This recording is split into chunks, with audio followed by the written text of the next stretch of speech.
Okay, it's 5 o'clock, so we'd like to call this work meeting to order. This is a meeting of Santa Clara City Council work meeting.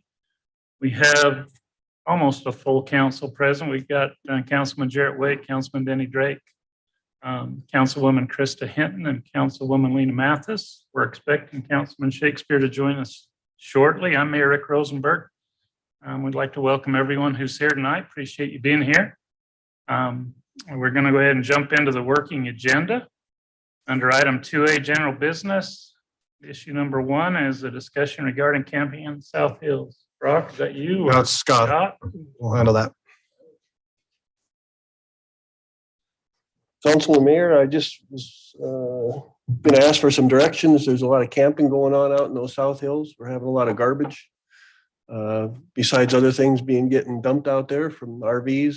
The police department got a hold of me. We went out there last week and looked at quite a bit of the camping areas and what was going on out there. And I just wondering if you give me permission or look into it to create a ordinance to restrict camping in the city limits out there. You know, the city limits have been expanded with our shooting, and we could exclude camping from that area also.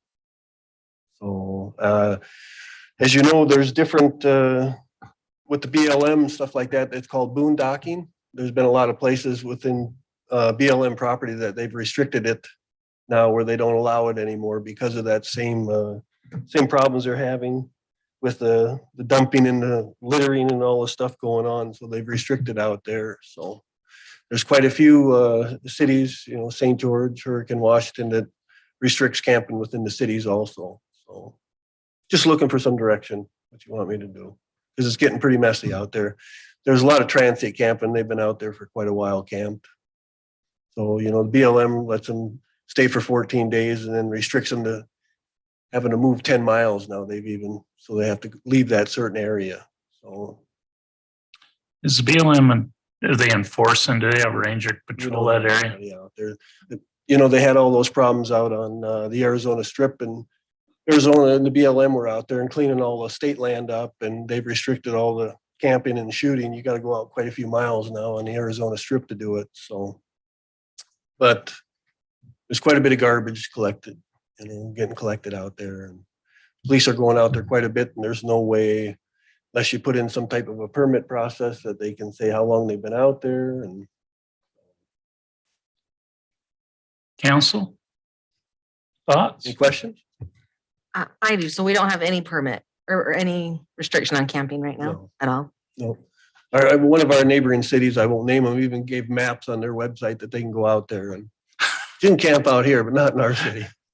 They gave pretty good directions. Yeah, they give really good directions too. Cross Gates Lane, hit that dirt road, anywhere you want out there.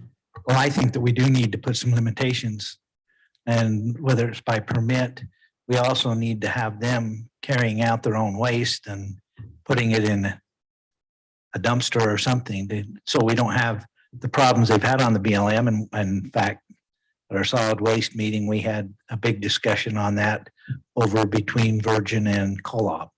And it's becoming a huge issue everywhere, and we've got to do something as far as limitations. So I think we need to study it, permit them. If we do it, we charge for the permit so that any cost put into the city is foot by the patrons that are doing it. And to me, it's a necessary thing that we need to put in place. Do you want to permit them, or do you want to just say no camping in the city limits? We could do both. I really don't mind either way.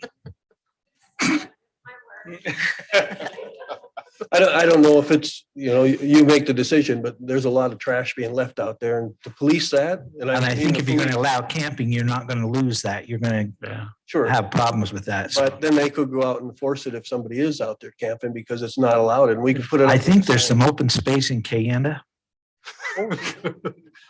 Get that on the map. Yeah. I don't, as far as enforcement goes, and Chief's not here, but I would think it'd be a lot easier for us to restrict it, no camping, and then they can enforce. If they're there, they can cite them or tell them they need. We can have some signs made to put up right where we're going to put the shooting signs and things like that, and make it a lot easier. Then give them some, Because muscle to be able to go out there and say, hey, I don't think we allow camping any other place in the city, right? No. Except maybe under a special permit. I don't know, do Yeah, they? we Brad, could at any write up a- events? No. With a Okay. So with a permit, it's allowed, but not other than that. Yeah, so the only time that I'm aware we have is usually with a special event that's taking place that we've done, camping in there. And so we could create an ordinance that restricts it within city limits an except exception? for, Special receiving events. a special event permit. So, So put an exception in there. Yeah, you could put that exception in there, but what I think I'd like to do is go ahead and direct Scott to go ahead and put together an ordinance, work with Matt, bring something back. I mean, I used to take Boy Scouts out there camping, but I don't know that I dare do it now without Kelvar. Yeah. Until the shooting stops out there. But we might have some folks that want to come and do, they have their tents that are part of their vehicles now. Mhm. And they may want to come down and go mountain biking and be able to park that out there and use that as their facility rather than going to St. George to stay in a hotel or something like that. Are you talking day use or are you talking overnight? No, I'm talking overnight. They come for the weekend. They have the vehicles that have the pop-up tents on the back of their cars. They're not the ones that are creating the problems with the trash and the transients and all of that, right? They can be, toilet facilities. We don't have anything out there. Sure. But you have that on every hiking trail in southern Utah you go on. Well, I'm just looking for some guidance. I just don't know that I want to restrict all of it, in my opinion. I can put I something think there together might on be some- permitting and the cost of permitting, because there's quite a few. I've got the information on anywhere from 10 to 12 to $15 and, want to set a limitations for 7 days, 5 days. Sure. Permit, if they could put a permit on the vehicle and then at least a police officer going out there would know that Right. they have a permit, they don't have a permit, they could either Right. educate them or cite them and we can go Right. from there. Well, and I think if we are going to allow it, you've got to have a permit and a number assigned to the area because they may leave their garbage and Yeah. trash behind them and we want to be able to follow up with it. So Some type of a fee. Just my opinion. I can put Make something it- together and bring it back. Yeah, you could put it online, make it easily accessible so it's not taking a bunch of city staff time. No, I think that would be the best way is just Yeah. have them go online and be able to do it. Okay. Anything else, council? I'll Thanks, put something Scott. together and bring it back. Mayor Randall, we'd love to see that presentation. Everyone here. So there's even plates and napkins here. this is a photo moment right here, Mayor. And my son-in-law told me how stupid he was. I was, because he was on the championship team when they won however many years ago. 2002. I could have told you Snow Canyon was gonna. That was stupid. Good. Get a picture there.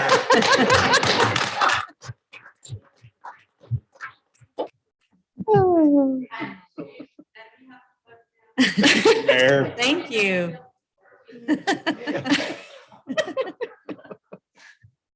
Thank you. Thank you. Thank you, Mayor. thanks, Mayor. Yeah, get a picture. We better get one. We need.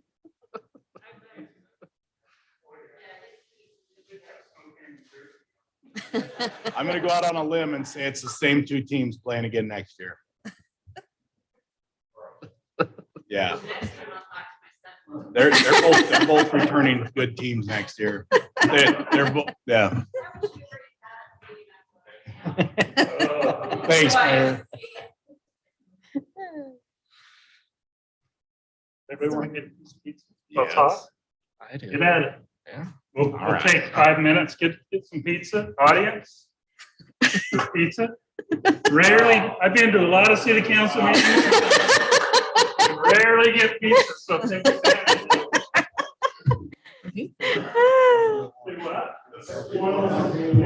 You're too cold.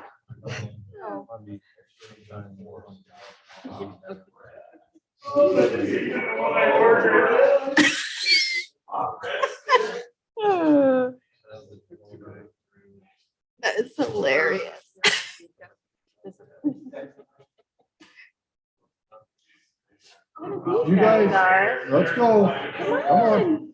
No, you gotta take from me because I'm not, so. Oh.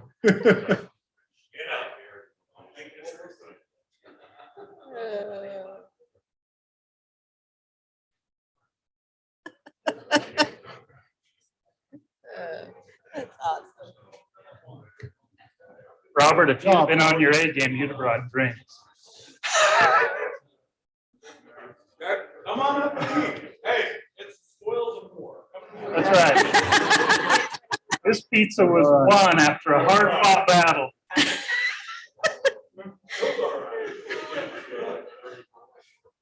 Yeah. It was really fun to watch. The game? Yeah. Yeah. I'm telling you. I think they're both coming back close.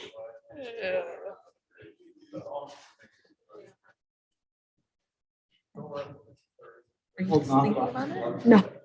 Yeah, doesn't fit. I made it when it's hot. I need to be better. Good, I appreciate it. There's not enough. You doing keto or something? Similar now. Here, I got some mail I threw away. You can chew that. I don't. I mean,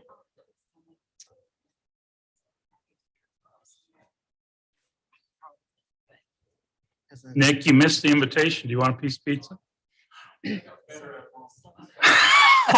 Oh, It's all good. you need to kiss up to the wife, though. You need those points. Okay. You know, that feels so good to win a bet like that. Item 2A2, this is a fiscal year 2023 budget list project list prioritization discussion as part of the budget development. This you? Yes. So during our budget retreat, we talked about projects. And also council gave some requests and things they would like to see. And so as we went through a project list and specifically to the parks, it's quite a few projects. And one of the projects that was presented, the budget retreat request was for more pickleball courts at Goobler Park. So as we went through the projects in the parks, there's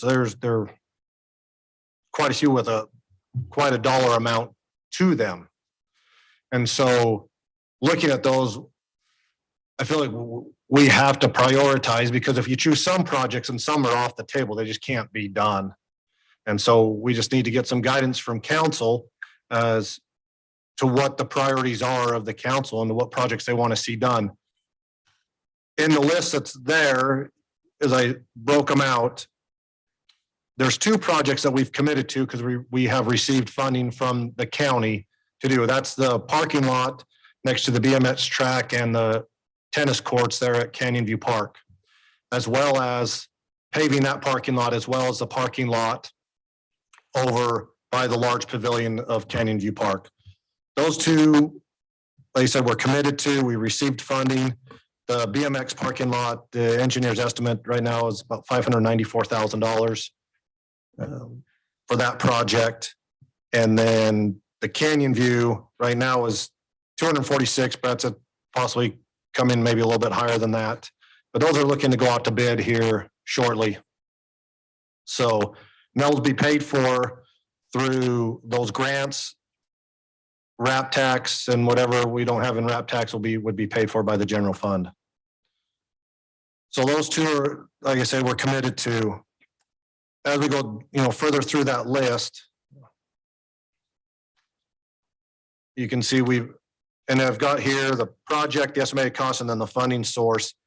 You can look at the Canyon View Park large pavilion upgrades and repairs, $45,000 from the general fund.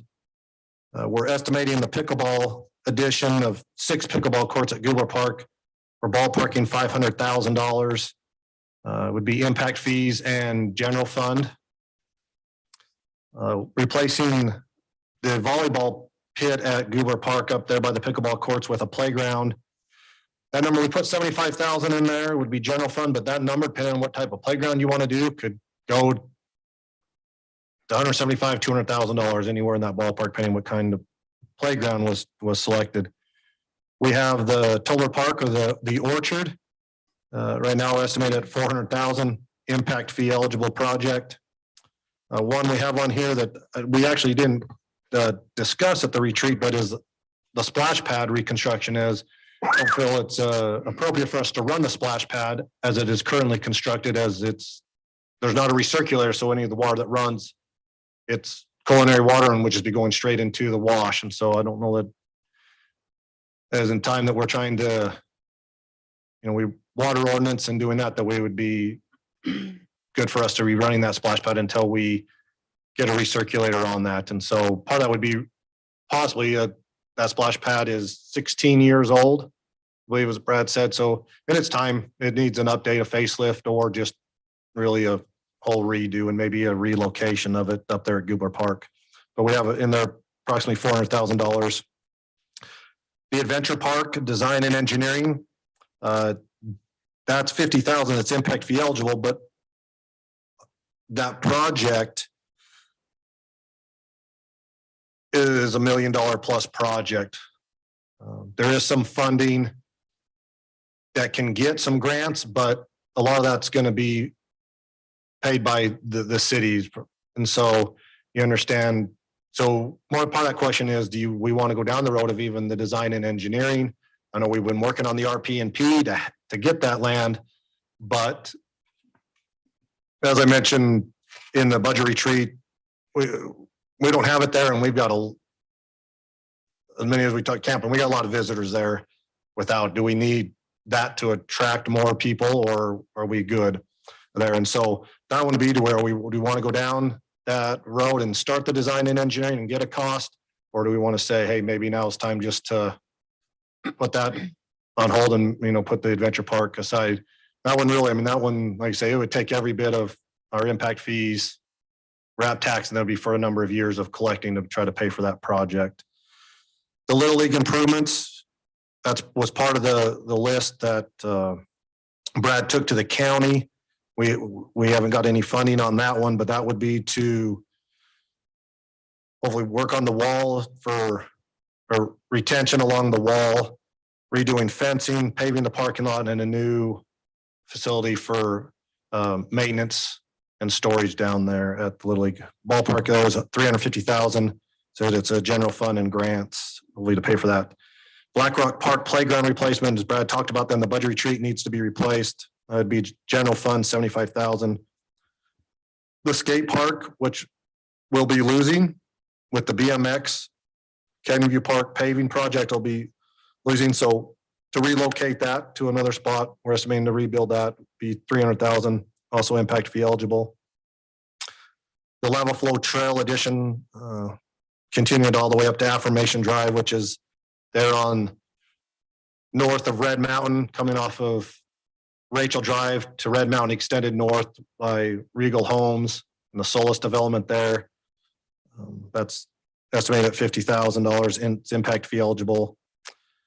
Then we've talked there about the cemetery expansion and where that would be, but what's that cost? Because we don't know where that would be, but that's another thing that we have to be thinking about and to fund that.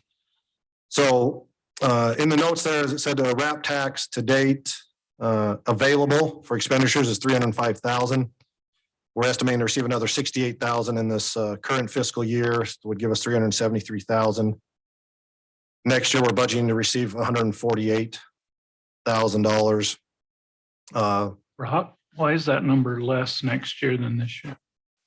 The 305 is just what we have collected over the time. that's It's not the just one balance. fiscal year. Yeah, Okay, that's what we gotcha. have going forward. And of that 148, remember 20% of that goes to the arts. So only 80% of that is going. I should have broke that out. And so you're going to lose about 30,000 of that's going to go to the arts. So you're really down to 118,000. So then impact fees, we currently have 487,000. Based on what we've done so far this year, I'm estimating maybe about another 98,000. So it'd give us about 585,000 by the end of the year. And we're budgeting 100 more building permits next year, so it'll give us 290,000. in next fiscal year. Saying so, that's kind of where our funds are at the time. But on this next page, kind of goes through and breaks it out by impact fees. If you look at that, there's $1.5 million worth of impact fee eligible projects that needs funding, and just under $800,000 of general funds that would need to be expensed. So that was taking all that $373,000 to do the BMX parking lot that we would have at the end of this fiscal year. So with that, looking to council and say, okay, what's the priority? What projects at the top of the list, which then we'll move others down, and where do we want to go? And so I say we had the request from council at the budget retreat for more pickleball courts, which they're used, but that's council. What do you guys?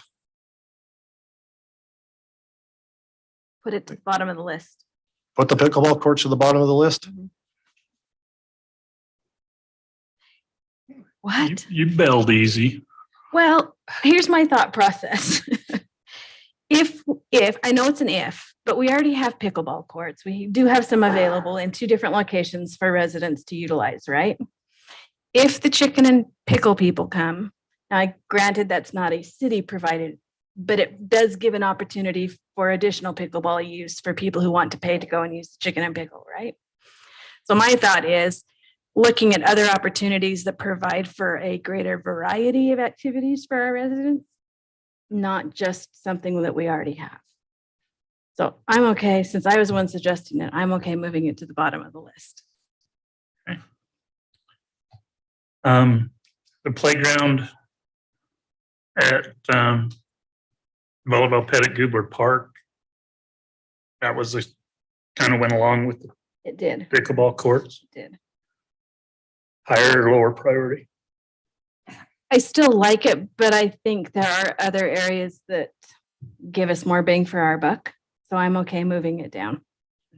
Right, leave it With alongside it, the pickleball. just alongside the pickleball. Okay.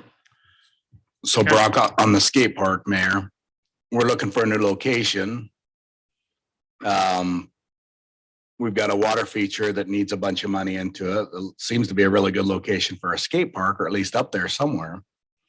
Yeah, I mean, one place, And I don't know if we want the splash pad, if we're looking to keep the splash pad, if we're looking to, well, the splash pad, when we shut it off last year, I mean, there was people unhappy about it. I mean, it's definitely a place to go. I think it's a popular thing for the residents. The way ours is set up just isn't good for us for water conservation. I think it would be a good thing long-term to do another splash pad, but location up there at Goobler, we talked about some other spots with Brad, maybe moving it down to closer to the playground, that over there. But there's that spot as far as skate park.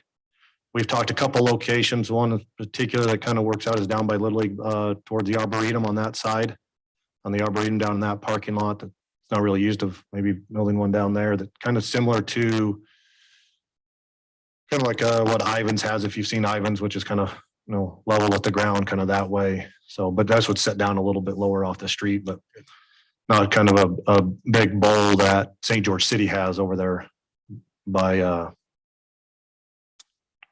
Fiesta Fund. Yes, yeah. So that's another spot we have discussed. So on the adventure park, again, that's the one that makes me the most nervous, just for cost. Mhm. I don't, that's just an idea as we were hearing the problems with trailers and campers. Is there a possibility to incorporate a public-private partnership with some type of RV park up there? We're already gonna have power there. I mean, is there ability to do something that maybe, because I'm just thinking through that. And this never crossed my mind until, again, you drive everywhere and there are a lot of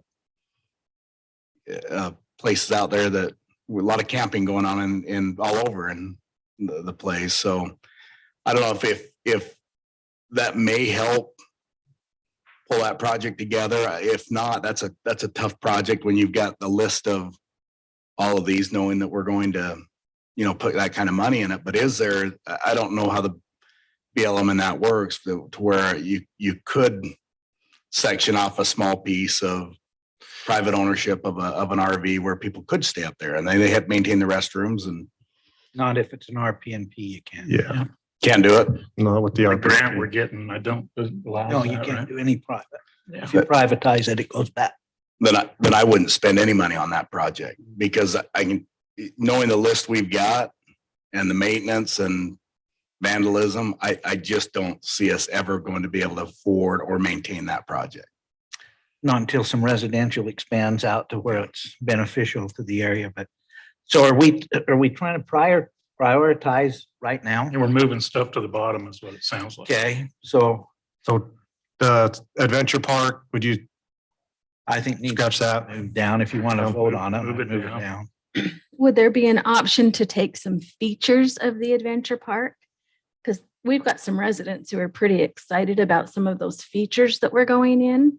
So can we maybe look at some of those features and maybe put some individual features on our list? For example, the disc golf.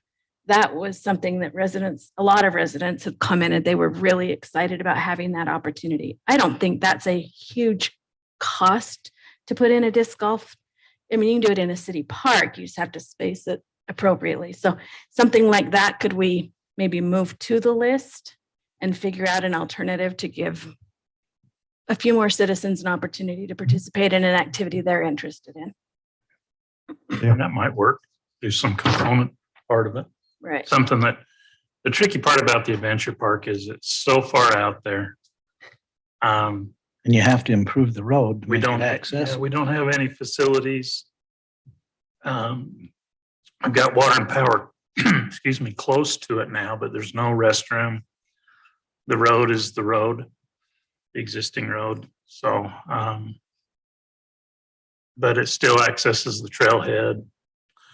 Maybe worth doing some exploring with the BLM to see, what options we could do. I know that we have to perform on it in 10 years. Brad, is that period? Do we have to have everything done in 10 or just be started? Just start. Just start? You got to be have a plan in place after 5. Then you got another 5 to do things. That's correct. So where are we at now? Year 5? Probably 3. Year 3. So in the next 2 years, we have to have a plan. Is that just a general plan or is that an engineered, ready to build plan? Those are different. When we did the RPNP, we submitted the plan at that time and we had said, we're going to do this year, this year, this year for 5 years. So we're into 3 and all we have so far is the water in. But we wouldn't necessarily have to have, can we go back and amend what we gave them when we started? To Yes, do components of it? yes. So that might be an option. You could do for, less money. I think that we're committed on the 2 top ones. So the BMX parking lot and the Canyon View parking lot, we're committed on those. Those have got to stay in there. I think we need to move the skate park up because we're taking away the existing skate park that was built by the citizens. So we probably need to replace that, whether that's a $300,000 skate park or I know the Eagle Scout didn't spend that much on the first one. Well, you could probably downsize that a little bit, but I think we owe it to get the skate park back. The Little League improvements, I know Little League is working on some grants and I think that one may work out well for a future grant from the tourism people because it's all tied to BMX and that. So maybe we can, look at some additional funding for that one. Splash pad, we took the splash pad out of Swiss Memorial Park, right? Yes. Yeah. Because of the cost, it's extremely expensive. And in these days with the water conservation, I'd love to get one back because I took a lot of heat from young moms, soccer moms, when we turned the one off. And so I'd like to see it come back, but I think I'd like to see maybe the skate park get ahead of it. The the cemetery expansion is going to become critical, but we probably got a couple of years to worry about that one. The playground at Blackrock Park, is that playground? I know has to be replaced because of safety. The park was built in 2003, so it's coming up on 20 years old. We won't be able to get any more replacement parts or anything for it. The swing set's kind of worn and, you know, so it's at the point where we could get it by maybe another year, but we really need to consider replacing it So that Yeah. one probably needs to move up a little bit a little bit, yeah. just to maintain the facilities that we got in place. The lava flow trail connection to affirmation. What is that, Brad? That's the one from the lava flow trail where the sand wash and the Tucson, where we put the bridge in over to Affirmation Drive along the west side of the trail. It's cut in. We had the developer cut it in, but we haven't paved Is it. that the one that goes up behind Desert Village or on the other side? It goes on the west side of the wash from, I don't know the development. It used to be DR Horton, you know, up It's the that Desert way. Village site, right? Right. Up through Solis to the bridge. That one's not a big dollar item either. We were gonna do that in-house. Tober Park, we need to budget some money there. Church has given us that property. We've got a citizen committee working on it. That's one of my higher priority parks is as far as new facilities would be that one. Council, so I know in the budget meeting, you mentioned maybe looking at getting some feedback from citizens. Is this something you'd want to do kind of a survey or anything on and see what citizens are most interested in, or? well, I'd like to get some input from the citizens on the orchard. I really want to get the input before we tear down the 400 trees. That's the input I'm really looking for is permission. The committee I love the concept and I love what they're doing to minimize the outdoor irrigation and make it easier to maintain, cheaper in the long term, convert it from a production orchard to a demonstration orchard and garden. I love that whole plan and concept. How much money they need for that? Is that, where is it? Where'd it go? Is 400,000. that $400,000? I mean, sitting in with that committee, I feel like 50,000 would be a really good start. They could buy all their trees, they could tear out what they need to. That probably cover a lot of design, I'm assuming. I know That was kind of my hope to start on it, but not fully commit yet. there's probably a whole bunch of people out here that trim those trees for their whole lifetime that would show up with their chainsaws just for the opportunity. To trim them really To well. trim them really well, do it the way they wanted to do it back then. So I think you're right. I think you could trim that number down a little bit. Some of the things you can't trim down are like your splash pads. Well, that's, I guess, what I mean. Do you want citizen feedback on what's more important to them, like splash pad or the orchard park, or maybe priority, like what we do first, second? It'd be a great survey. I know we've talked to DSU about doing some surveys for us. That would be a great one to ask. And may I ask a question? We've talked about acquiring 10 acres up by the school, Lava Ridge. Lava Lava Ridge, Ridge. west of Gubler Park. Yeah, to enhance it, to maybe move the Little League up there. And if it's legitimate, do we want to put in all the improvements that we're talking about down at the Little League Park right now?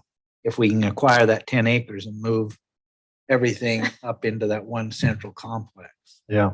That's $3 million $3 million to acquire it. if they pay the same price that Ince, I think, got for theirs. Well, think of the housing project could go down. We Can could that be turn, underground? Yeah, be a good place for a new cemetery. that would be a great place. I just. The 10 acres or the Little League? Both. Oh. No, you can't put the Can't put the cemetery in the where the floodplain. Little You League can't do that in the floodplain. Just kidding. It'll be underwater. So I can give you my top three just to aid in the discussion. So I think after the paving of Canyon View Park, I'd probably put the splash pad, then the skate park, and then Tobler Park. But it would be interesting to see what residents really feel about the skate park versus the splash pad. If we had to pick between the two. I don't know, we haven't taken out the skate park yet. I see a lot of kids on it, but I don't know if we get the same feedback we got from the splash pad. Because I heard it too, a lot. I think if we expanded the skate park and did the one in Ivans is really well used. Mhm. If we had that type of facility close to the BMX, close to the ballparks, I think it'd get the use. I did ask Mayor Hart about that, and I think he told me it was like $500,000. I was surprised how expensive that was. Mhm. It doesn't look like they'd be that You wouldn't much, think but it would be. it was a ton of money. But the price of concrete right now, I can believe it. I would like to move the Little League improvements up if we're not going to do anything, because we have children and children's children that have used those Little League fields for years with a promise that they're going to be improved. And we have not done anything that the Little League hasn't paid for. Well, not true. We put in some drain lines and stuff, but there's a lot more people on an average that would use that, even with your tournaments and stuff like that. If we had that in place and the facility that we need, to me, that I would move that up the priority list. What else? Legitimate. Well, what your three, what's your next, that's your number three of the top, say That was- 5. That would be my number 3. It also ties right in with 1 and 2. Yeah. So what would be your next two you would prioritize? Well, I would think what we're doing with the Tobler Park and Orchard is kind of a critical input with what we've taken on with the church. The skate park and again, $300,000 when we did that. It was an Eagle project. And Mayor Rowley's. the city didn't have to do a great deal. We did supply some deals, but the skate park was an Eagle project. Eagle Scout project. One of the former mayor's sons took it on and got the concrete donated, and Remember that? they really did some things. So City staff help. what we have to me, looking at what we've got, the Blackrock Park playground replacement is something that's needed now. I would move that up the priority list, and probably the Tober Park Orchard. Those would be along with the Little League improvements, those would be right under Okay. the Canyon View Park for me. You probably have to separate them a little bit depending on the funding source. Because some of those can't, even though you've got General fund. 585,000 in impact fees, you can't use that for Blackrock Park. No. So you probably need to separate them based on the funding source and then prioritize them. So you know which funding source availability you have to pay for which priority. True. And general fund would be the one that's going to hurt the resident more Right. than any. So Right. Yeah, and your Tobler, the Orchard is an impact fee eligible project, which is going to take, so we can look at that project and whether how far into it you want to get and how much you want to put into it. But, there's the funds there to handle that. And then you look from there and say, okay, I look at the skate park, expansion too. That's skate park, splash pad. And right now they're not part of our capital facilities plan at the current time. But The Arboretum is part of the capital facilities plan, and there's some money set aside in there. It's not specifically designated for an amenity, but it's in there so, for improvements. Is there space down there to put that? We had talked about that when go ahead, sir. Yeah, I think if you turn it, you rotate it, use the existing parking, and then you run it along the bluff behind where the natural gas thingy is. I think there's room down there. You could do it. And I think you could elevate a platform on it to where it would be pretty well protected from the flood. And then the skate park is something, if it gets wet, we can clean it up. Would you want to tie it into a park somewhere where it's part of because it's going to be all by itself over there. Yeah, that's my concern too. You know, would you put it at Goobler where you're tying it into pickleball and baseball and, or, If there was room for it. The spot at Goobler, if you're looking at Goobler, would be over there by the pickleball courts would be your option, really. You know, down there at the Arboretum, you got the Little League fields are across the street. That's your Canyon View Park up above. Unless you want to go at Canyon View Park, if you want to take some grass out. What about the corner at Goobler behind the fire station? South of the existing playground, that great big. East of it That big grass area. Yeah, east of it. or south, south. Yeah, you have grass to the south. That's some area we talked, Brad and I talked about with the splash pad of, possibly over in those areas of relocating the splash pad over in one of those open areas over there as well. So That's not a bad idea. but it just seems like up there, or you've already got parking, you've already, you're not, I get worried if we throw it across the street from Little League there, you're gonna have people jolting back and forth across, it seems like it'd be better if we could get it either around Canyon View or up at Goobler where the facilities and parking's already there and restrooms. I wonder if potentially, some of the stuff we talked about there at Goobler is adjusting the fences because they jut out for the soccer when it was originally built, of cutting that area out, putting the fence. So it's just traditional. We had that extra area. Maybe that somewhere there's those areas that we're removing the fence and bringing it in could turn into it might not be the great because if balls get hit out of there, it might, land in the middle of the skate park. But I remember when we built the first skate park, they were citing it and they looked at the corner of Canyon View and Little League, and the residents came out and said, no way. They wanted the skate park Away from them. away from the residents. So if you try and put it up to Goobler and put it behind the residents, I think you'll have that same pushback on the residents. You kind of need to have it isolated a little bit inside the park. But we can look at that, some options that way too. I think what I'd like to do is, did everybody get a chance to do their top five? Krista, Lena, and Ben, we need. Okay, give your top five, and then I'm gonna ask staff to go back, break it up by funding. Kind of look at it going forward, and then we'll maybe put a questionnaire or a survey together, work with Dixie State and get some feedback from the residents. Yeah, and and it says top five, but really top three, because our top two are already committed. So it's your next three. So I think the trail is a fairly inexpensive, small, we can knock it out. I know that's not on there, but I look at it it's a fairly inexpensive completion, but I think the skate park is got to be at the top of the list or somewhere in there. I think Little League improvements, while we're working all this, we might as well get them. And the skate park might fall into that too. That might be an option to, look somewhere in there as well. And then at some point, I think that the Tobler Park and Orchard, I think if I know I slipped one in there extra, but. Well, we'll take the trail out because of I threw the 50,000 one. It's just a little one. We'll take that one aside and we can put that in. So. All right. You can teach us how to lay asphalt, right, Dustin? Yeah. We'll volunteer. Bet Dustin would rather have his crews than try and teach us how to lay asphalt. He said yes. That's a 50,000 if he does it and 150,000 if we help. Now they get them.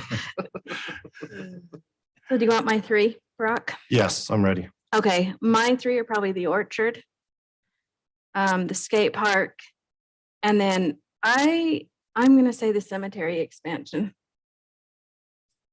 That's a timing issue because we're gonna run out of space. And the last thing I want to do is tell a resident, we're sorry, you can't be buried in the city that you've lived in. We're gonna condominiumize the cemetery, stack them. It just doesn't work for me. So cemetery is number 3 on my list. Could that be tied into the adventure park? Sure. RV, cemetery, adventure. Disc golf. It could work. Great location. We can throw disc golf anywhere. I'm going to get prices because we can throw it anywhere. Yeah. It can be on dirt roads. That's not a problem. Okay. Heroin Canyon has one right in the middle of the canyon. All right, Krista. I think the Tobler Park and the skate park. I like the cemetery, except it's hard to know without knowing how much money we're going to be spending there. So I tend to want to knock out smaller items, smaller cost items too, like the Blackrock Park Playground. I'm glad Affirmation Drive Trail is already on there, so. And, you know, look at the Blackrock, the playground, I'll put that down as your 30, and that number is 75, but like I said, on the other one, it could be 150 to 200,000, just depending on what we come back and what you guys want to do. So that one definitely could be more. So, all right. So, looks like from Tobler and the skate are the kind of the top, the next two, and then a mix of the splash and Little League. So I'd also be interested to know if it'd be better to just build a whole new splash pad or refurbish our current one. I think it'd be better to build a new, relocate and build new. So why don't you put the skate park where the splash pad is? Use the concrete that's already there. I don't know. That'd be something to look at. That's isolated fairly well. Yeah. The other spot up there is if you put it over by the pickleball courts. I mean, you're isolated away. That's the vacation rentals. I mean, it's not a residence. I mean, it is isolated over there as well. Then we couldn't expand. But then our you'd never ever be pickleball able to expand your or pickleball. freezer. Well, it depends on where you put it, because where you'd expand the pickleball courts are to the east of the current ones between there and the school.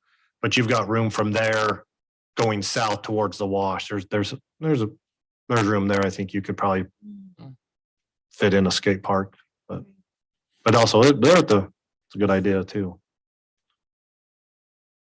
Okay. Got what you Okay. need? Got what I need. We'll bring it back. Maybe in April, we'll put that together when we come back and talk some more budget at the work meeting. So Thank you, well, that's Brad. fun. So thank you, council. Okay. Item 2A3 is Desert Edge project discussion. Jim's heading to the mic, so I'm guessing that's him. Thanks, Mayor.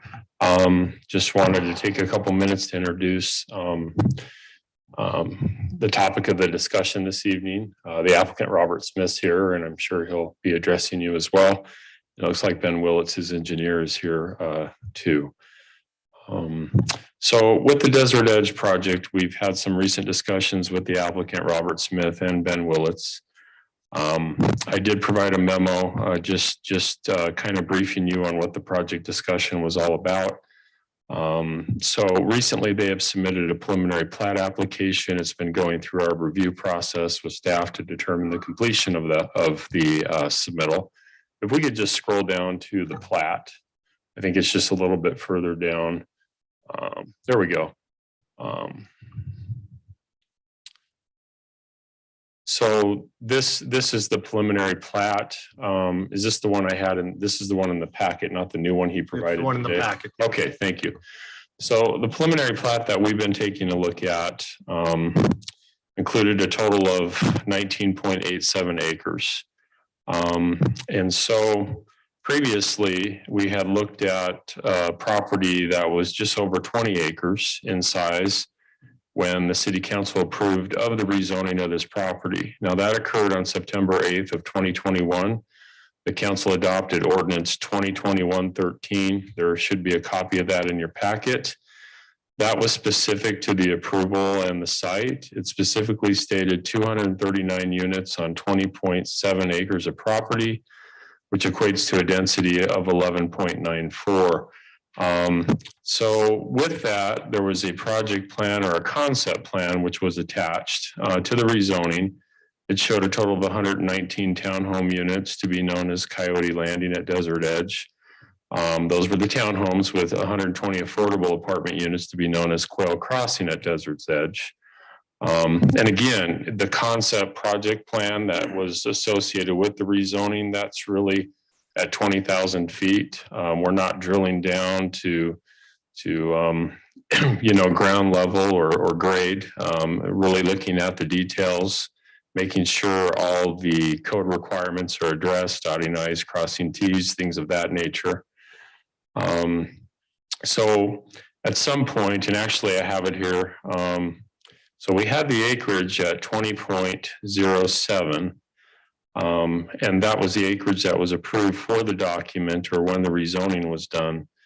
Approximately 3 weeks after that, the applicant entered into a property settlement with the county on September 29th of 2021.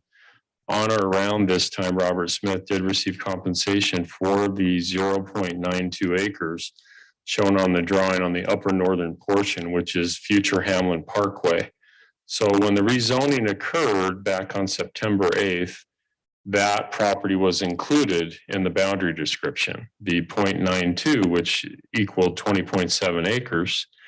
But afterwards, 3 weeks after, the settlement agreement was reached, and that was a deduction of acreage. And so that's where we get the 19.07, less than accepting the Hamlin Parkway right away, or portion of it that you can see kind of crosshatched up above. And so city staff and legal counsel have reviewed the PUD ordinance, or PDR ordinance. It's chapter 1768, and determined that the maximum density allowed is 12 dwelling units per acre. And this is clearly stated in section 1768050B, which the city council followed when ordinance 2021-13 was adopted. So the remaining 19.87 acres allows for a maximum of 229 units at 12 dwelling units per acre. Staff has determined that the applicant can proceed on a 229 unit project. The applicant, Robert Smith, would like to proceed with the original 239 unit project, which equates to a density of 12.52 dwelling units per acre. And this does exceed the maximum density allowed in the PDR, because the base density is 8 units per acre, and then the council, through a rezone or a PD zone amendment, can allow that density bonus of up to 12 units per acre. And that was done when the ordinance was adopted on September 8th of 2021. That was agreed to at that point with that acreage. The applicant is asked to come tonight to the work session and speak with the city council about this item. Actually, last night, and I didn't have a chance to look at it till this morning, an updated plan was submitted. Robert will probably want to show that to the council, but we just had a chance to look at that earlier today. That plan includes an additional 1.05 acres.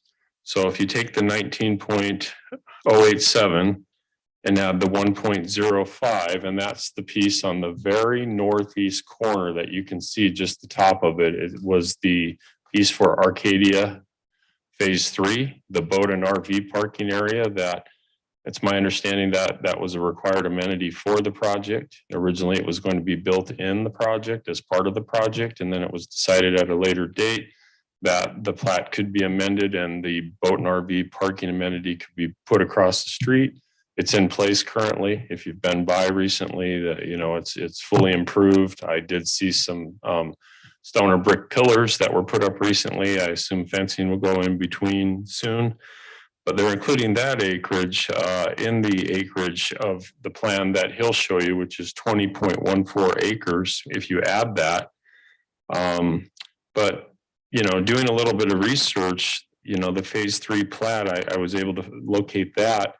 And it includes 2 boundary descriptions. It includes a boundary description for the property of Phase 3 where the units are themselves, but then there's a second boundary description for the boat and RV parking amenity area included in the plat. So there is a legal description for that parcel that was to be part of Phase 3, or was recorded as part of Phase 3 for boat and RV parking, which is required for short-term rentals. We've been through this quite a bit recently with a number of applicants and others that have been asking that very question. So that's where we're at. Staff is comfortable with working with the applicant. We feel it will be a good project, and we look forward to working with him on the project at 229 units with the acreage that remains. And I'm going to turn some time over to Robert, and he can talk with the council about what he's proposing and what his thoughts are behind it. I've tried to cover it to the best of my ability.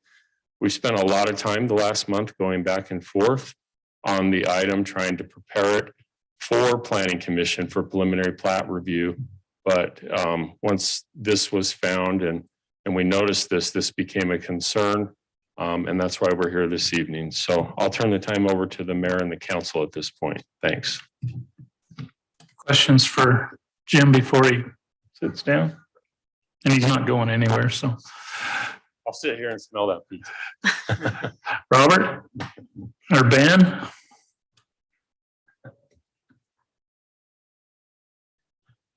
Hello, it's good to be back here again.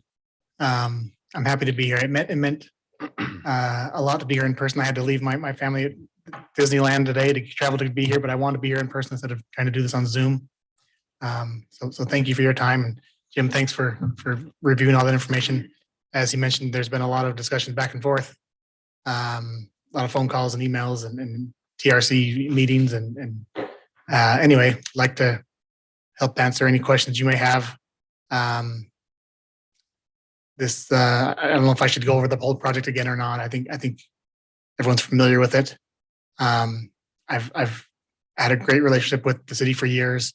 We've built a lot of homes, right around 200 right now. We're hoping to add another 240 or so here in the next coming years with this project. We acted in good faith in selling that land. I wasn't trying to overhype that was being done. That was something that we were asked repeatedly to do. And so I did that. It was known that I'd do that at some point, and I assumed once the approvals were given back in September that I was okay to sell that. So that's what I did. I've recently had the chance to acquire a little more land. The 1.05 acres, I think it is. And have done that as well, which has brought the total back up to just over 20 acres. That area, that additional 1.05 acres, will continue to be used as boat and RV parking for Arcadia, and that's not being taken away from their use at all. But there's an easement in place for those residents to use that. Was that used in any of the platting of the other Arcadia project as density for that project? It was a part of phase 3. Yeah. The density, for Arcadia is roughly 4.5 units an acre, well under the maximum range of 8. It was included in the final plat. Arcadia Phase 3 has that area included in the plat boundary. So is it common area? Correct. So it's under the HOA ownership? It was. It's sold. It's been sold now. So the HOA has sold it to you, but you haven't amended the plat yet? I haven't amended the plat yet, no. So you're proposing to maybe amend the Arcadia plat, pull that out of it? If that's what's needed, yes. And I'm not trying to be difficult about this. I'm not trying to make things, ask any favors or anything like that. I'm trying to work well with the city in whatever way I can to avoid having to lose 12 units because of a slight calculated error in timing of what I was doing. It's a really heavy blow to do that. And so I understand that the city is bound by laws and ordinances, and I am too, and I'm not trying to get around anything.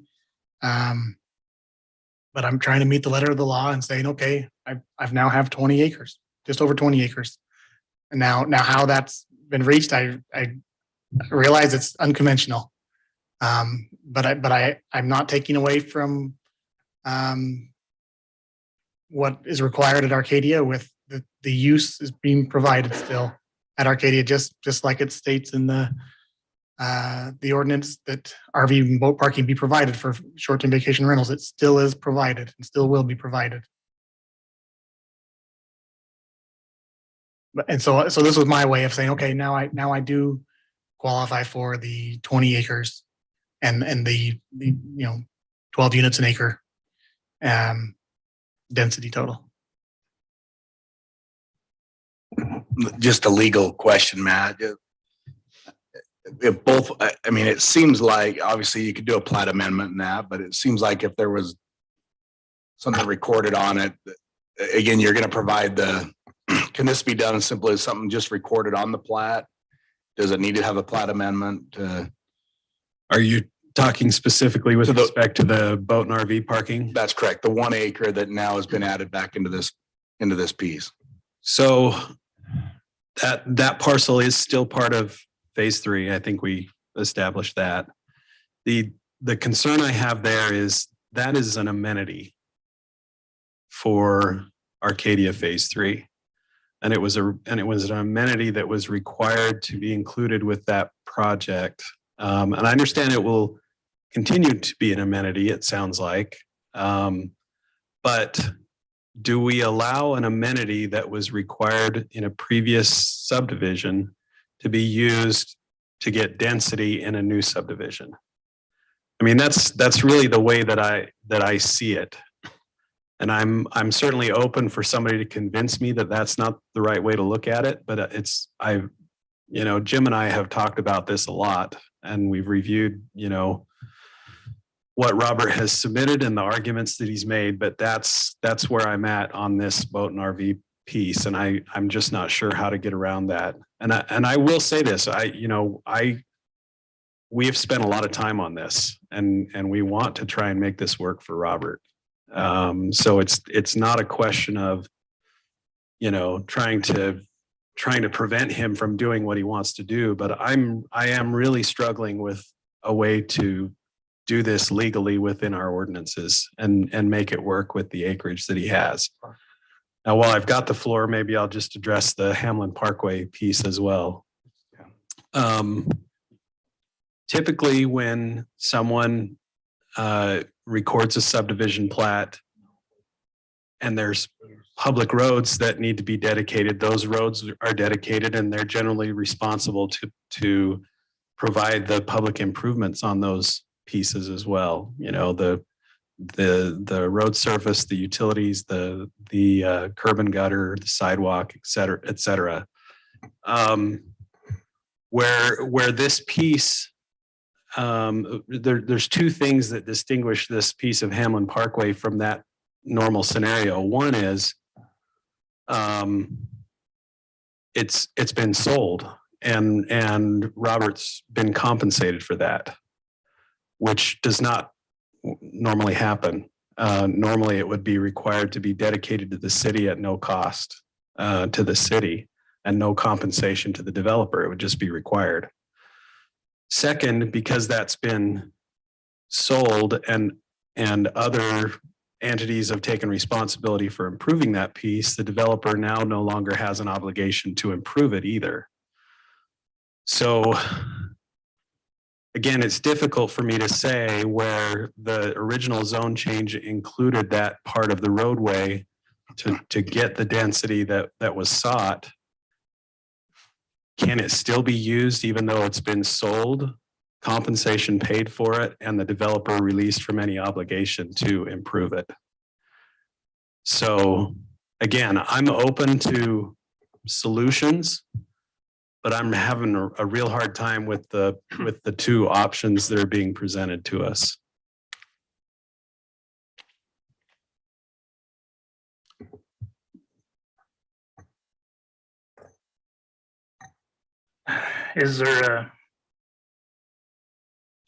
Matt, is there any kind of precedence with other projects where the large PD projects where the roads are included within the PD zone when it's determining the allowable density, but then are purchased by the COG? Basically, it's a right-of-way preservation fund that was used to purchase that roadway for future right-of-ways. Is there any of the projects around? I was thinking maybe DeVario, but DeVario included the roads in the development agreement, the density limitation, but it hasn't purchased any right-of-way. COG or government entity hasn't purchased anything. Everything has been granted via exaction or as part of their development. Is there anything anywhere else you're aware of that has done that? Well, and DeVario, as I understand it, is still going to have to pay for all those roadway improvements. I mean, they're going to have to pay for their frontage, or at least they're part of it. I think the city has kind of agreed that because it's a 90-foot road and the project only needs a 66-foot road, that they would be paying for, 2 lanes of asphalt or so, 30 feet. Yeah. But it's the right of way acquisition, and I've kind of tried to figure out if that's happened anywhere. Yeah, if I could come up with some precedent for that, I think it would be helpful, but I can't come up with anything like that. So again, that's what I struggle with here. And I realize it puts the developer in a bit of a pinch in terms of getting all the units that he wants to get out of the project. But it's not really a pinch that the city created. I mean, we approved the density with that property included. And then developer decided to sell a portion of it and be compensated for it. So I would have never sold it if I hadn't been asked repeatedly by the city to sell it to them. Like, this wasn't for me to go out and profit off this. I thought I was working with the city to do this. This is it repeatedly for years. I've been asked to sell this, and I've always told them, look, I'm going to work with you guys. I want to have a great relationship here. I want to do this. well, and I'm trying to be careful, Robert. I'm not suggesting that there was any, greed or trying to profit off of this or anything. I'm not suggesting that at all, and I hope you don't take it that way. I'm just saying this is the scenario that we are left with. You're asking us to now essentially move into the next stage of the development process, which is approving plats. And those plats are going to have a higher density than our ordinances allow. Can I add one thing from the affordable housing plan? And I think I've emailed this to you and Jim and brought this up. If I can just read just a section out of section 3 of the Santa Clara Affordable Housing Plan done back in 2020, the report. Allow for higher densities in mixed use zones, commercial centers, or employment centers. The city's present zoning regulation allows mixed use projects in both the planned development residential and planned development commercial zones. The maximum residential density in a mixed use project is presently 12 dwelling units per acre under the city's density bonus program. To encourage more affordable housing options in mixed use projects in a planned development commercial zone, the city proposes to provide a more flexibility in project density by allowing the Planning Commission and City Council to determine the dwelling unit rather than have a prescribed hard limit. The mixed-use project will require to comply with parking, landscaping, and other requirements for a residential project, but the maximum project density would be flexible and determined as part of the site plan approval process. As we know, this affordable housing component of the development is something I feel very important about. I know the city wants this as well. There's no current affordable housing anywhere in the city. We've received affordable housing tax credits specifically for this project. We're currently working towards development and would like to start soon. My understanding, Robert, I didn't mean to interrupt No, if you weren't done, but my understanding is that excerpt that you read says that it applies to mixed use in planned commercial developments. Well, the reference Is that to the right? 2020, Bob had written that was an error because the land use matrix specifically says mixed use is permitted in a planned development commercial and not permitted in a PDR. And this is something Robert and I have talked about. The previous housing affordability plan makes reference to what Robert has said, but we've updated the one for 2021 to be compliant with the land use ordinance, which says permitted in a planned commercial, but not permitted in a PDR, because we don't have mixed use. We have all residential. We don't have residential, office, and retail like a traditional mixed use.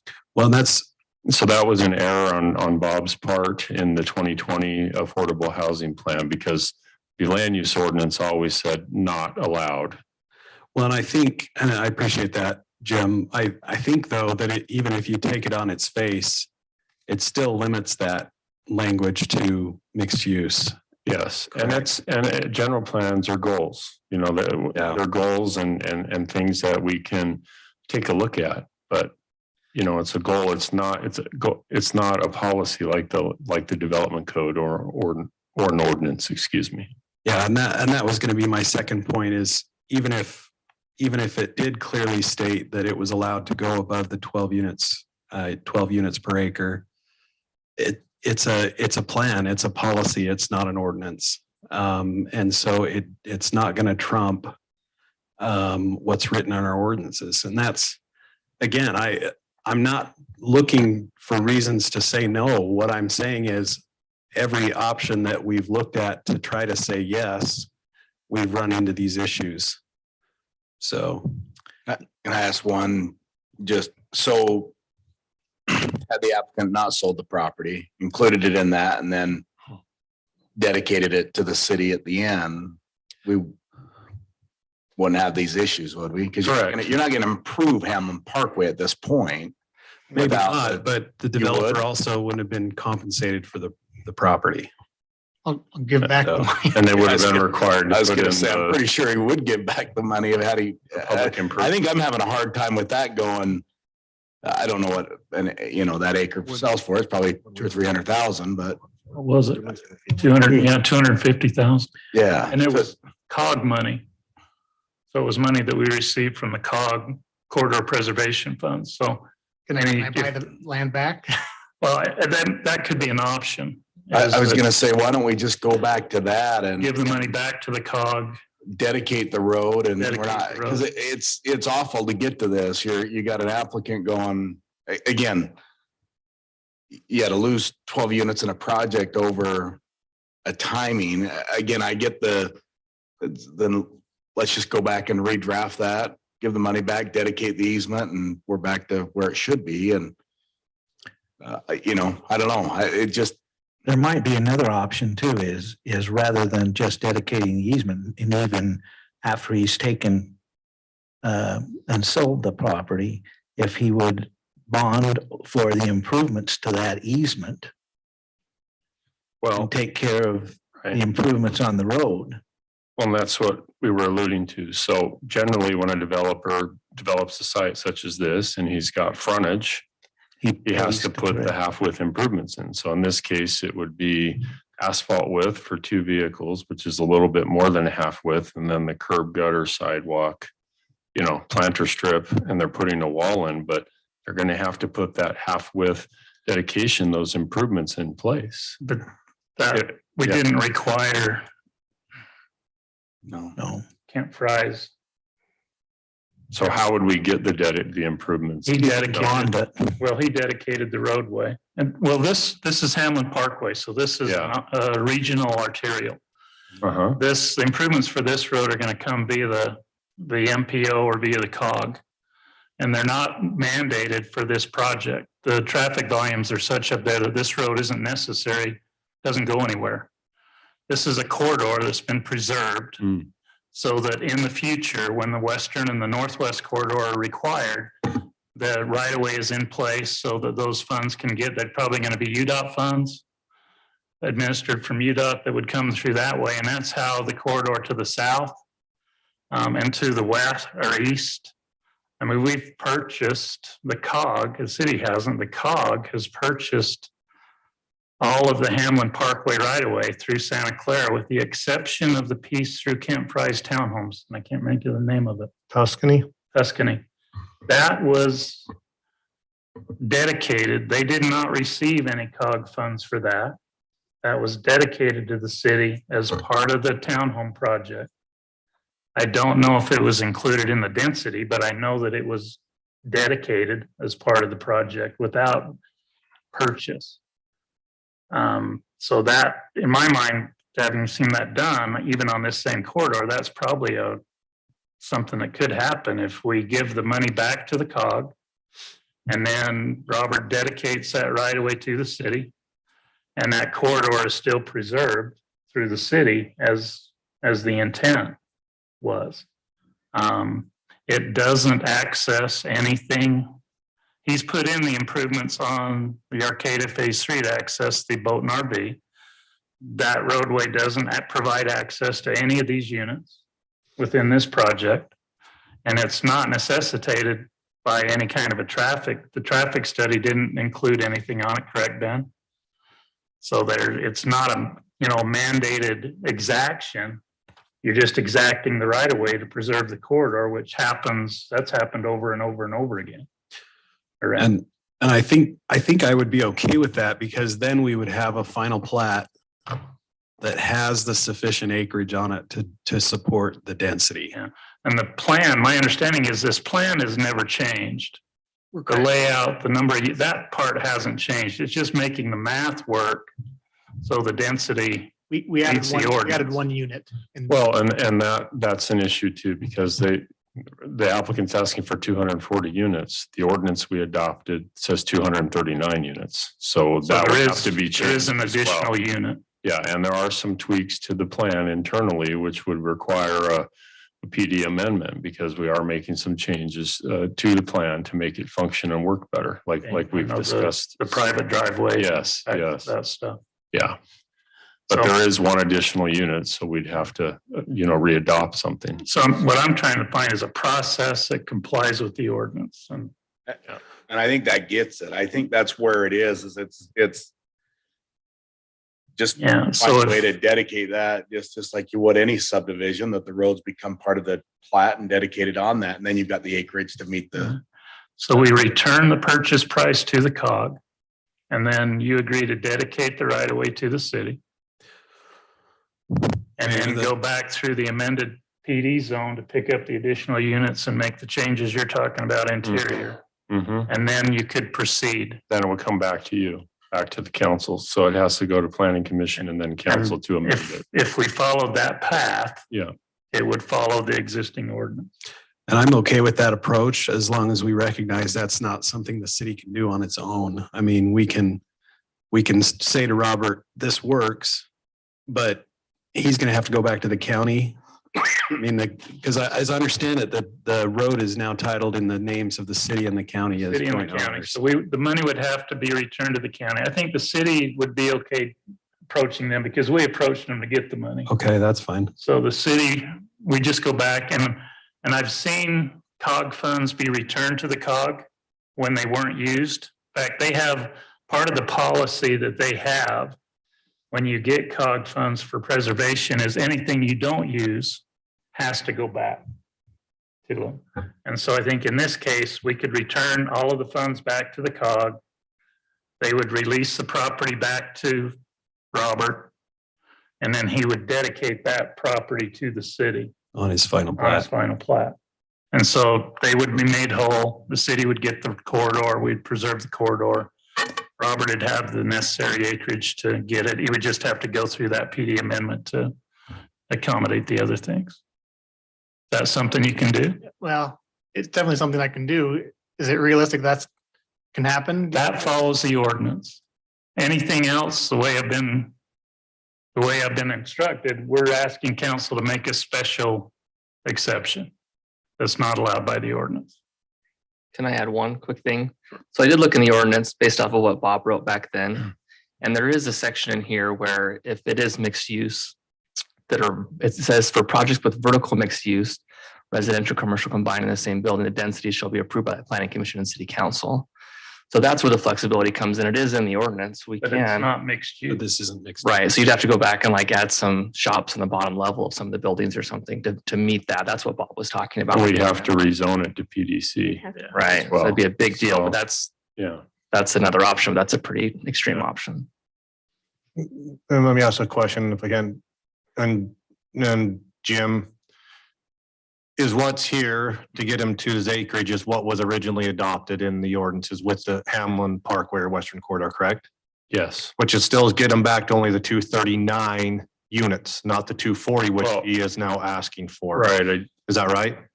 When we look at that, I did a calculation and with that? Because I may have done, let me just run the numbers really quick, but here's what I ran into. The original ordinance. The original ordinance said 20 20.7. That was not correct. It was 20.007. So that's actually 20.01. It's over If you round up, it's up to 20, Times by 12 is. which gets us to 11.99 dwelling units per acre. So Yeah, we're as long just as it's right got in more that than range. 20 acres, he can Yeah. get 240 with the Yeah. approval. So it is Yeah. just, it's 20.01. So Where's the additional unit? There was a detention basin shown. Oh, you can't take out detention No, basin. we didn't. We moved it. Christel, do you mind going to the most current plan? Do you have that by chance? Which Go one underground with it, Mayor. Which one do you need, Robert? The one I emailed today, I guess. We did on. Hey, The one I we emailed need them the today. week prior, remember, to get them in so people can review these. I tell Ben that every time. Oh, it's on. No, Oh, he threw you under the bus, Ben. No, Ben got me everything we needed. It was it's my architect that it is hard to get things turned around. There's been a number of improvements that we've made, and like Jim's mentioned, we've gone Yeah. back and added additional parking. We've added things in our amenity and anyway. the amenity improvements for the apartments are nice. Yeah, that added The playground, the garden area, trash enclosures. Anyway, there's a number of things there. So we still have a detention basin. 2 of them are actually in place there and in the middle, right there, right? So we added one more unit. Where's the unit? Oh, I think it's a townhome unit, is it not? upper left, yeah, the Yeah. top left, yeah, like right there, yeah. We don't have any 3-plex buildings, and it was designing a whole new building that we didn't see the need for. The reason really for that is it wasn't to try gaining unit. But as Jim said, as we come at this at a 50,000 foot level during the PD zone change, obviously we're at a 50,000 foot level. So we're not looking at every single scrutinization of setbacks and all that. So once we drilled down into this for the plat, we realized that one of the rows of the townhomes in that upper third area, one of those units was too close. So we had to lose that unit. Well, we actually had to lose 2 units once we realized what was going on in order to shift those and make it work. So long story short, when we put it up where you see it now, the 1 unit worked, we had to shift it around. Well, those units they only come in even numbers, not odds. So we couldn't put a third, just a 3-plex instead of a 4-plex. So we added the 4-plex in order to make that work and then move the detention into where the park area is. It'll just be a turfed detention area. And so with that, it still works. Everything functions just as it should. But again, as we're getting down to this at least 1,000 foot level instead of 50,000 foot level, that's where that it was driven by setbacks is what it was.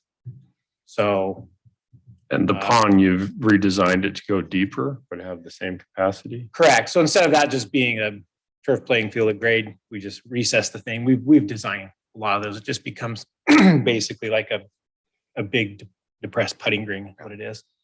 And then that helps with the parking, because we had a little bit of concern with the parking numbers for the apartments, and that actually gets you over the minimum. Correct. So we were By a able few to- lot. we by a were few able to add more spaces. parking Uh-huh. and actually bumped us over by doing all those changes. So there's things that actually were positives to it. And then again, if we can go back to removing that 0.9 acres out of the parkway, that gets us right there at that 12 units an acre. And the parking works, the detention works. And at the end of the day, just like every other roadway, we'll dedicate that area over just like we would on 400 East and Northtown. So during the platting process. So Thank you. just, I thought I'd get a little more, so you can see where it all came and went as far as that goes. So. I don't, that's up to the mayor. I don't know. Hang tight a sec, Nick. And like I say, this isn't a public hearing. I'll probably give you a chance for comment. Just understand it's a work meeting. I've got another comment, but council, any questions relative to the discussion we've just had? Comments? Well, a feeling, and I believe that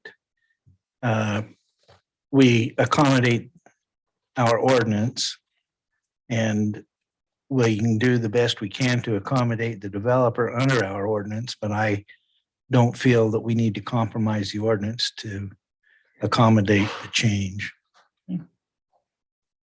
Any other comments, council?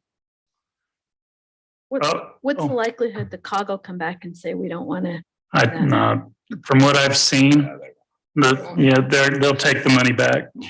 The COG does, the preservation funds are collected by registration fees. Money goes into two accounts over at the COG, and then the cities have gone to the COG when they have a regional arterial right away, and there's a willing seller to purchase that prior to development, so they don't have to come back and condemn it and pay the big money after. They give you more than you ask for typically to cover your costs, surveys, appraisals, land transfer, out that title work, that kind of a stuff. And then anything that's left, you give back to them, and they just take it and put it right back in the account and use it somewhere else. Because there's a lot of potential COG spending that could happen out there. So I don't think they're going to say no to this, as long as we tell them, hey, as part of this, it's getting deeded to the city, and we don't have to buy it in the future. So the right of way is preserved. That's their number one, is making sure the right of way is preserved. That process before took about 3 months to, from when we went into contract to close. Right. Any guess if that's similar to what? No, I think it can happen relatively quickly. COG meets monthly, and I'm not even sure they'd have to meet for the city to give the money back. Say you want the money? Yeah. I don't know that would take that. It hasn't taken an approval in the past to accept return funds. So I don't think it would take that. I think we just have to get it and make it happen. And then go through get the signature. We'd have to chase down signatures from the county commission. That could take a while some days. What I wanted to ask is with this number of units and with the amount of open space in there, would you guys entertain extending the secondary system over to your property? It's been built now up to the Red Mountain corridor, North Red Mountain. Not sure if I follow you. Ben might need to help me understand that, or extend the secondary water over to. Extend the secondary water. We don't have any secondary water, do we? No, but you have a lot of outdoor irrigation. This detention basin you're talking about.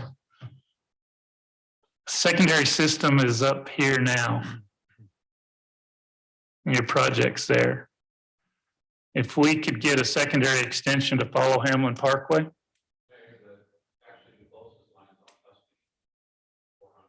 Okay, or north from Tuscany up to that direction. What that does a couple things to advantage you. It takes the outdoor use of your project off the culinary system. So we're not providing culinary water for that. It puts it on a secondary system, and that's going to use reuse water or Santa Clara irrigation water. So it lets the city's culinary go farther in the future. You get the benefit of saving some of your impact fees at Washington County. When you do that, you pull your secondary off, then your impact fee that you pay Washington County Water Conservancy District goes down. So you have a capital cost, but you're not paying an impact fee cost. And then you would pay the city a reduced rate for water usage because our secondary fees are less than the culinary fees. And so we'd be charging those lines, right? They wouldn't just be dry lines that would go in. And we'd be charging them, and you'd hook them up right from day one.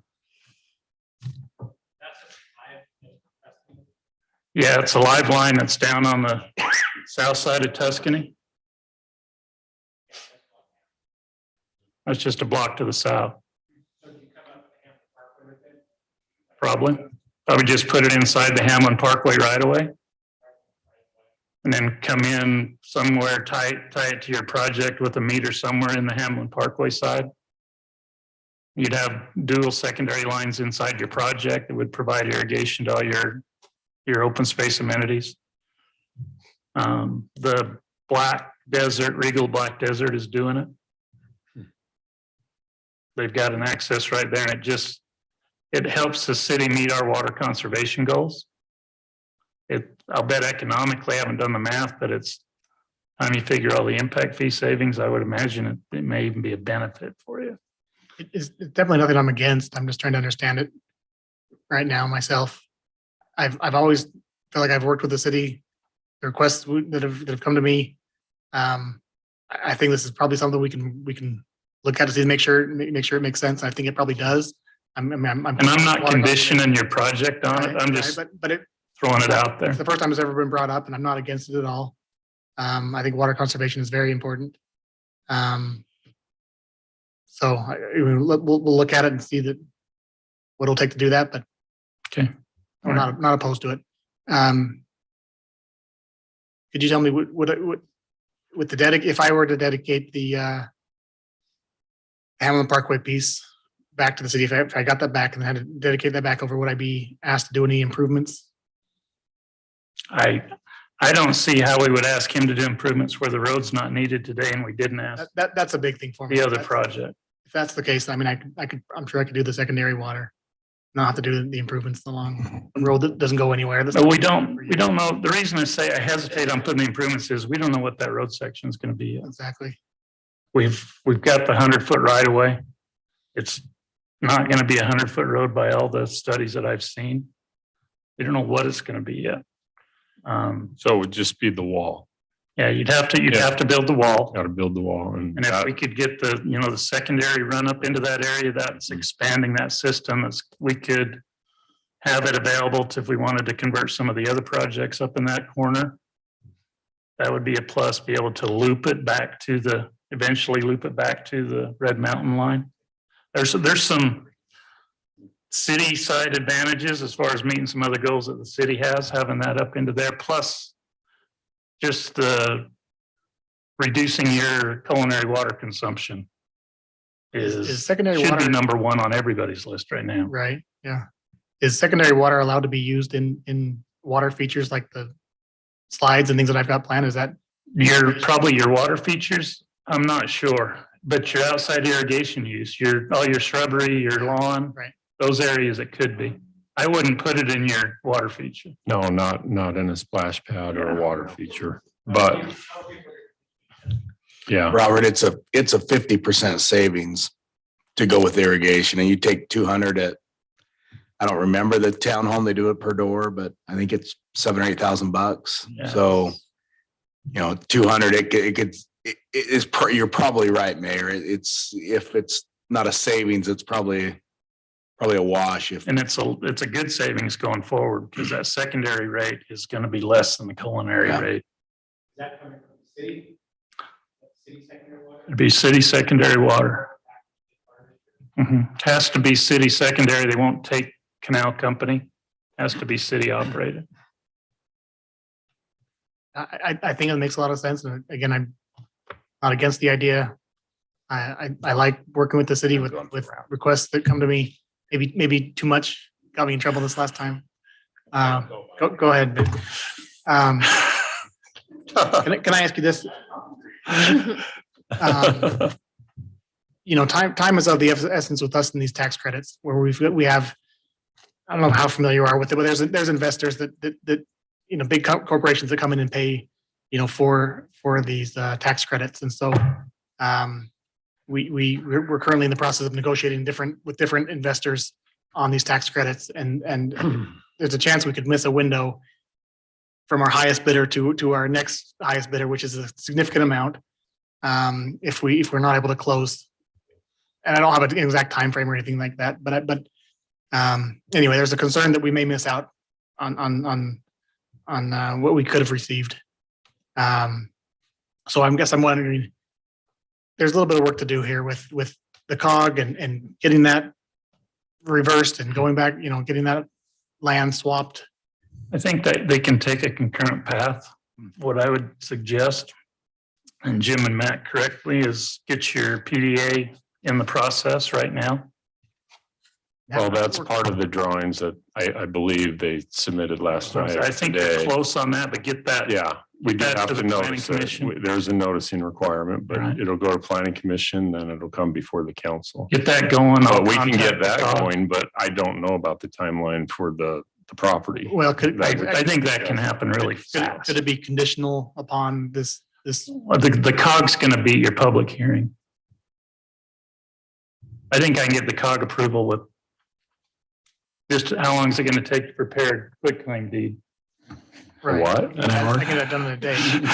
Oh, Basically, you're deeding the property back to Exactly. to you in exchange for the money. And then the money transfers to the COG. but the final plat until we have verification of it all. That's what we talked about contingent, because we could go through preliminary, but. But you're not going to approve of Right. any final plat on this until that road dedication is part of it. Correct. But you can get into the zone change, you can get that Sure. taken care of, you can get your Yeah. preliminary plat. You're months away from a final plat. Yeah. That COG thing can happen, I think, in a matter of days. I don't know. Yeah. Yeah. Okay. And I was hoping we're not months away from a final plat. I mean, I thought we were assuming that. I don't think there's another zone change. Well, like we talked about previously, and This process we just this really isn't discussed, the you have arena to to amend your discuss that, zone. Robert. We've talked about it. You know, we've got the PDR zone amendment, and once that's done, then we can proceed with the preliminary plat in phases. So we've got 2 steps that we have to do here. Can you do the preliminary plat at the same time? Since they're going to be basically. I don't know. I need to look at that with staff and that's with one- TRC in our group. I don't want to commit to something that I don't know, have an answer to yet, but we'll have to discuss it with our TRC group and see where everybody is on that. So, see, the thing is we're doing a zone amendment. So we're taking it to the planning commission, getting their recommendation, coming back here to the council, and then adopting an ordinance like we did previously. Back in September, we have to adopt a new ordinance. And so after that ordinance is adopted and effective would be the time for the very next meeting for the preliminary plat, but we can take a look at it. So, Matt?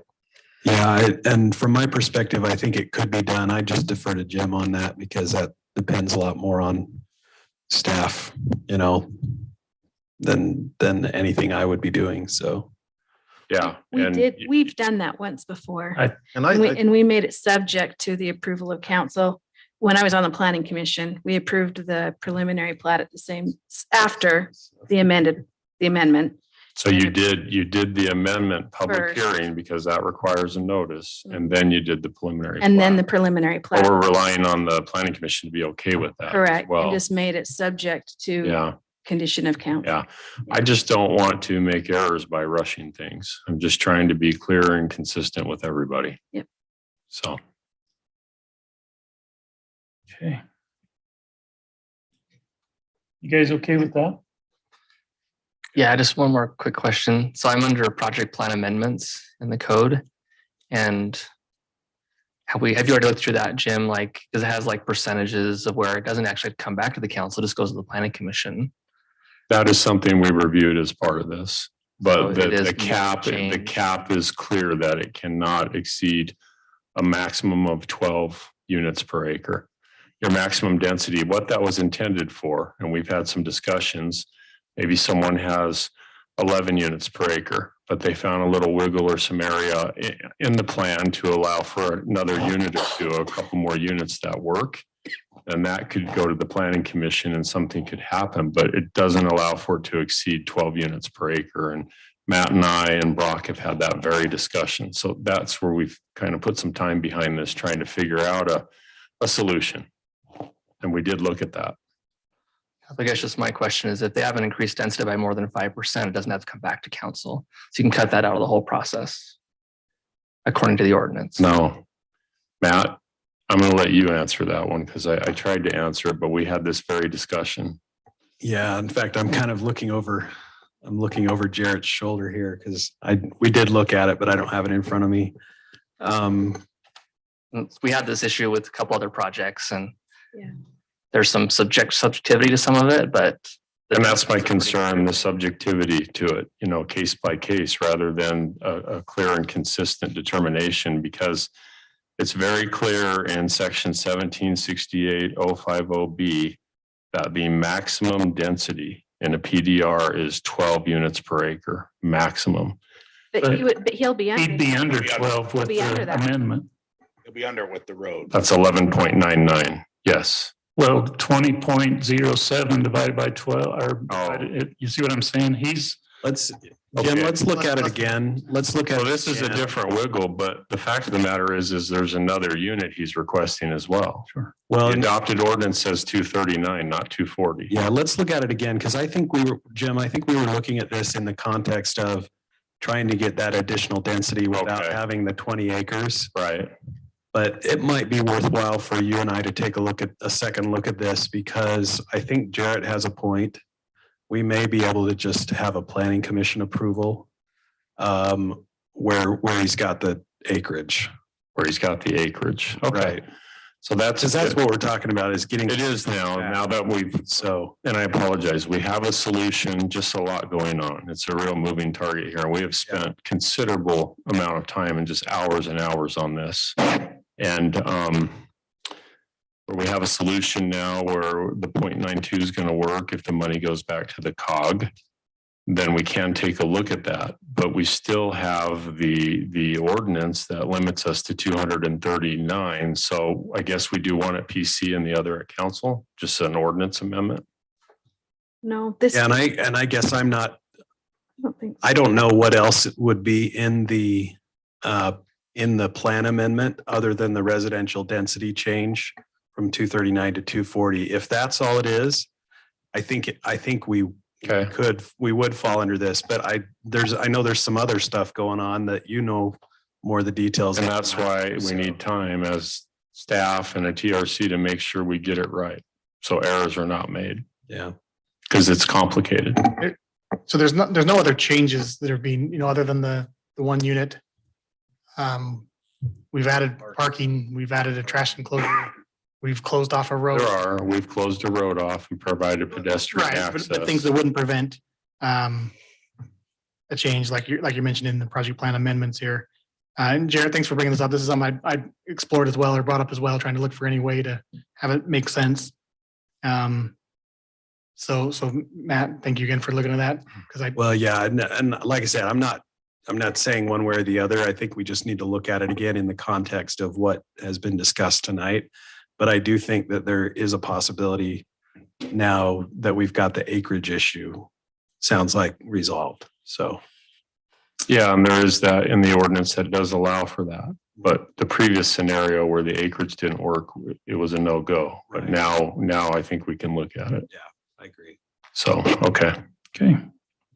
All right, there's a direction. Any steps for me to do? I mean, is it in your Oh, hands? yeah, lots of them. Well, I mean, do I need to call the COG? Do I need to go over the No, numbers? I'll get a hold of the COG. And then I'll let you know what's needed, but there will be a point where you'll have to return the funds, sign the deeds, and then sign the final plat rededicating it to the city. Okay. Okay. Thank you, everyone, for your time. Nick, you sat there patient. Man, that's as patient I've ever seen you sit in a meeting like that. Oh, that's true. Need your name and your address. During tax season, I used to do a lot of that. Nick Lang, I'm, even though I was born in St. George, we live here. And because of the, I wanted to make a comment regarding the density. The reason we don't live in St. George, even though that's where I had my CPA firm, and that's where we had a lot of my customers. We moved here because we wanted to raise a family here. And we've got great neighbors. And I think that if I were to represent anyone, and I think that Matt and Ben made some very good comments, I believe that the people here in Santa Clara don't want high density. I think they want lower density so they can continue surviving and supporting the high schools and the elementary schools and so forth. And so that would be my comment, is representing a lot of the members in Santa Clara. So that was my comment. Thanks. Okay. Thanks, Nick. And I'll head home for dinner. Is that all right? You bet. Hey, just so you know, I've turned your name in for a committee position. Oh, no. You asked my wife to do it, so it's done. So somebody's probably going to be calling you. I've got the time. I retired. I got to do something. Mowing the lawn is not what I want to do for a living. That's what we wanted you to do, is mow the lawn down here. I'm kidding. Okay. I'm kidding. Thanks, Nick. Take out the lawn and Xeris. That's what we really wanted to do. Okay. Staff reports. Thanks, guys. Ben, make him buy you a nice dinner for throwing you under the bus like that. And there is pizza if you want to take a slice. Okay, Chief, your very first staff report. Find a microphone and shine.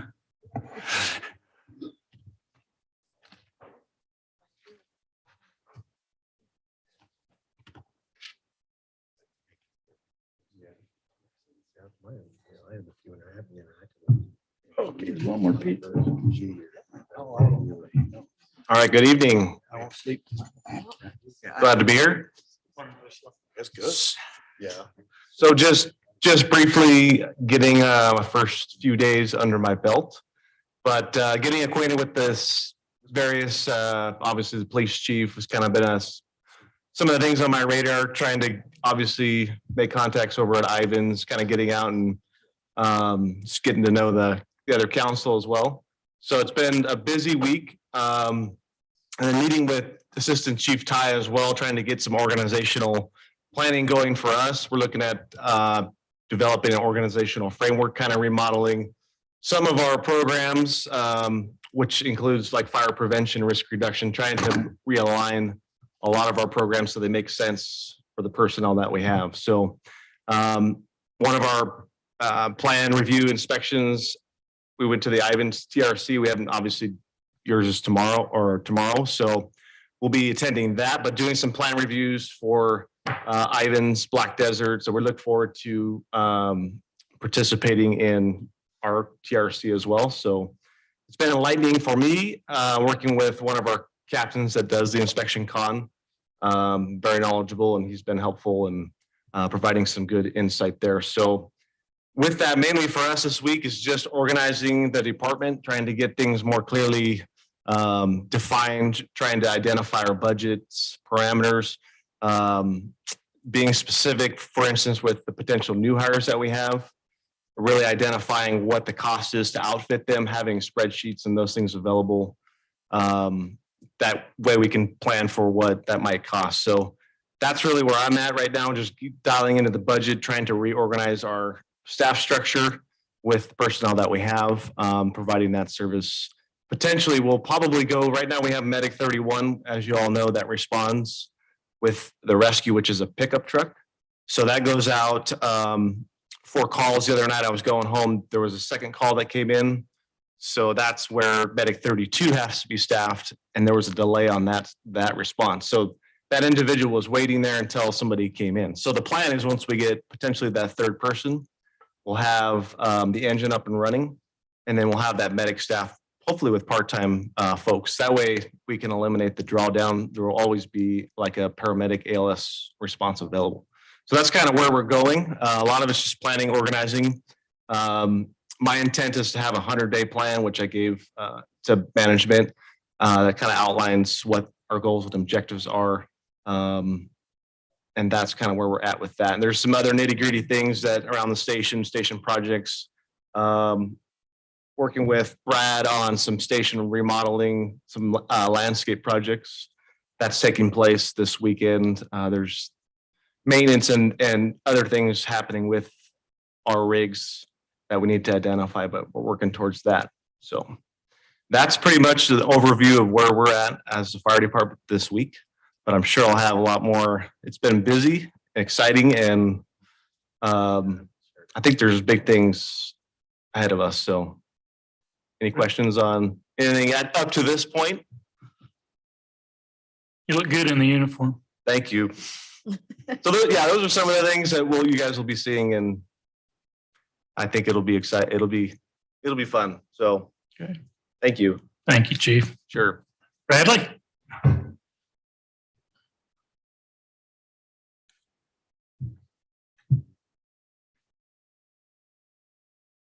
We had our meeting with Little League last week. The boys are going to start on March 29th and the girls are going to start on March 22nd.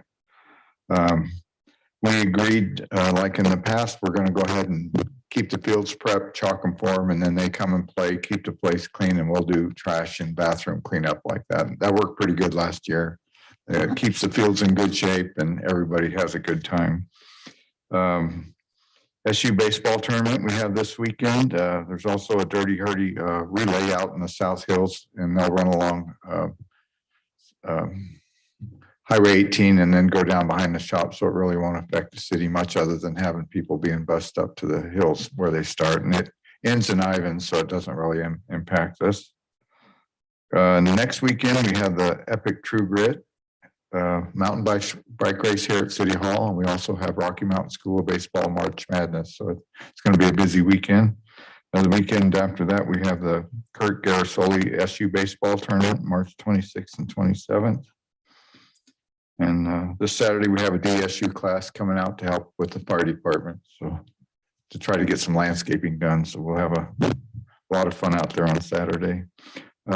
Yesterday, we had an incident at Goobler Park at the pickleball courts. The bathrooms were set on fire at 2 o'clock, shortly after Lava Ridge Intermediate was released. And we've got, thank you for the cameras. We have good footage, and we're working with the police to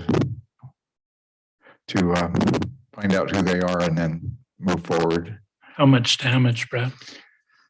One bathroom, not too bad. We're able to clean it up. They set the plastic garbage cans on fire, and that bathroom will be cleanable, but the other one had the grates melted on the ceiling and stuff similar to what we had over here at Swiss Pioneer Memorial Park. I'd say probably 5,000 in that bathroom, just first look. So, but I think we can identify them. We've got some pretty good video. So I think we'll find them. I believe they're the same ones that set the garbage cans on fire at the Googler complex about 6 months ago. I can't prove that because the video wasn't that good. They look similar. So I'm pretty confident we'll find out who they are. Kids? Yes. Kids? Yeah, I think Yeah. you go to Lava Ridge, Lava Ridge. they were wearing, Young. you would have died. You'd find them pretty quick. They're little, Yeah. young kids. Yeah. You can see them coming from the school through the park. That's the camera. You can see the dots coming. And then when they get up there, pretty good recognition. So, really, that's all I have. Unless you have any questions for me. Questions for Brad? Thank you, Brad. All right, thank you. We're just on the cameras. Do we have them all up then? Or all the cameras? Are there more to go or? Dustin can update you on that. Oh, okay. Christelle? More coming. Gary? Yes. Okay, first of all, I'm going to talk about the new generators. I'm not going through the whole list, just a little bit. Jeez. These guys, I love them. Just an update on the new generators. I've actually got Shane Miner he's online, and I'll just let him give you an update on the new generators. All right, thank you, Gary. Can you guys hear me okay? Yes. Yeah. Okay, I apologize for the background. It's a little dark in here. I hope you can see me okay, but appreciate your time, Mayor, Council, Brock. Thank you for your time today, and just wanted to take a second, give an update on the generation plant and kind of how things are going there. And we've got, Gary, I don't know if you talked about, we've got our radiators installed. We've got the catalytic oxidation catalysts installed. And don't know if anyone's had a chance to get up there, but it's looking really good. We're excited about it. It's starting to come together. But as we look at that and we talk a little bit about lead times, I thought it might be important to bring in a little bit more horsepower here. I've asked our Vice President of Sales and Rental at Wheeler Machinery to come in and kind of help us a little bit. And if it's okay, Mayor, I'd like to turn the time over to him for a few minutes. Is that okay? You bet. Great. Thanks, Shane. Appreciate it. Hopefully you can all hear me. Gary, Mayor, Council members, thank you for your time tonight. I was just texting Shane saying we wish we could be there in person, but hopefully this suffices for tonight's update. Just wanted to kind of give you an update of where we're at with the generator sets themselves, as well as the switchgear. Caterpillar is experiencing significant difficulties with supply chain, and just wanted to be fully transparent and answer any questions that you may have. I probably have a little bit of an update and is willing to answer any questions that may arise. Your original order date was back in July, and our original expected delivery date was supposed to be in December. That has slipped 2 times now, and our revised shipment date is expected for March 31st to be out of the factory. Caterpillar, as I mentioned, is experiencing significant supplier issues. They have, to give you a little bit of a flavor of what's going on, they have over $400 million in orders on suppliers. That's tier 1, tier 2, tier 3, tier 4, and even raw material suppliers that is kind of stuck in the system. Stuff they're waiting on receiving from those suppliers, which is driving delays in engine builds. They are taking some unprecedented measures. I've been in contact and working closely with the Vice President of Electric Power within Caterpillar. In addition, our owner, Brian Campbell, the owner of Wheeler Machinery, has been in contact with the CEO of Caterpillar, Jim Umpleby, and Jim assures us that the supply chain is #1 priority in his book and in his responsibility of day-to-day business. And he is actually personally engaged in supply chain issues. So Caterpillar is working diligently on this. This is not a position we like to be in. I'd rather be visiting with you on a much more favorable position as far as delivering lead time news. But just to give you a little bit of a flavor of how Caterpillar is responding to this, they are actually embedding Caterpillar employees in what they have, like I said, 4 tiers of suppliers. And they're actually embedding Caterpillar employees in every tier of that supply chain to try and help the suppliers improve their capabilities and delivery of raw goods or finished goods to the factory floors so that we can build engines and machines to get them out to people in projects such as yours. So that's kind of an unprecedented move. In addition, they're investing in millions and millions of dollars in air freight. We know that transportation is challenging, especially as we look at a global supply chain. Transport via boat or rail or truck even can become problematic. And so they're investing millions and millions of dollars in air freight to help reduce transportation times. And the most telling indication is that Caterpillar is actually lending certain key suppliers resources, labor resources, to try and improve the supply chain on their behalf. So for example, if a supplier did quite a bit of welding in their processes to supply a part or a piece to Caterpillar, they're actually lending welders to the key suppliers to try and speed along the supply chain. So long story short, there's a lot of work going on. We know that your project has been delayed, and we are actively working this every single day. And just wanted to personally update you and answer any questions that you may have. The switchgear side of things is also troublesome. We're working with GE Powell through CAT Switchgear. GE Powell is the power envelope are challenging. Raw metals and raw goods such as bus bar, just circuit breakers and bus cabinetry is really struggling in the supply chain as well. We are actually going to, this is something that Caterpillar normally never does. We're going to ship the power envelope to Santa Clara, your project, and then we'll install and upfit the controls and logics on site to reduce the amount of lead time that we have, any delays that may occur there. So all in all, not a fantastic story, but just wanted to voice to you that we're absolutely working on this and wanted to also reinforce that you, along with one other project we have, are on the very top of Caterpillar's generator supply list.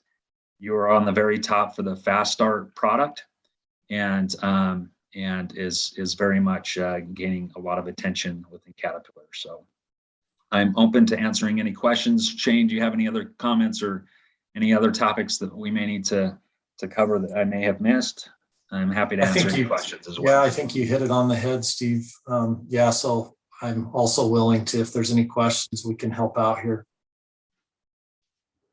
Council, have any questions? Just when would they be, based on the delays in shipment and installation, when would they be available for use? We're really pushing hard for a mid-July timeframe. That's kind of where we're at. It's helpful that the radiators are there and the oxidation catalyst is already installed. That's very helpful. I think the generators being on site, the real question will be how long will it take to get the switch gear up and going and configured and installed. So we're shooting for as early as possible, obviously, but really trying to hit no later than mid-July at the latest. Okay, thank you. Any other questions? Thanks, guys. Shane, I got one question. Are we ahead of Deseret? With your product, you are absolutely ahead of Deseret. They're different products. They're kind of moving at different rates. And so with the units that you have, yes, you're ahead of them, but it's kind of an apples to oranges comparison. We're just Don't get into the weeds. As long as we're ahead of them, I'm good. Well, you may see your units ship about the same time they see their first 2 units as well. So again, yeah, we'll prioritize your install because it absolutely needs to be done quickly. Oops, going fishing. Thank you, guys. We appreciate you jumping on and giving us the great news personally. That means a lot. So thank you. Yep. Yeah, like Steve said, would have loved to have been there. I should have reached out to Gary earlier so we knew. But thank you for giving us some time this evening. Yes, thanks. Okay, Gary. Thanks a lot, you two. Really appreciate that. And I do want to let council and mayor know that Wheeler Machinery has been so good to work with. They're an awesome company and their customer service is top notch. We really do appreciate Wheeler and all the things that they're doing to try to get this project in before the run season. Thanks, Gary, for that. Appreciate it. Welcome, guys. Thank you again. Generator end unit on unit number 1 installed and running. So we do have 1 unit that's running. The radiator is being repaired, and so that should be here for the run season. We should at least have the 2 for June, starting in June. Let's see. My guys have been working on the traffic signals. We're been updating our traffic signals in town. They're replacing all the lights with LEDs, just the lights on the traffic signals themselves and the crosswalks. It's taken a little time. They've got to rewire some of the heads of old wiring, so they have to rewire some of the heads. It's taken a little bit of time, but that's just about done.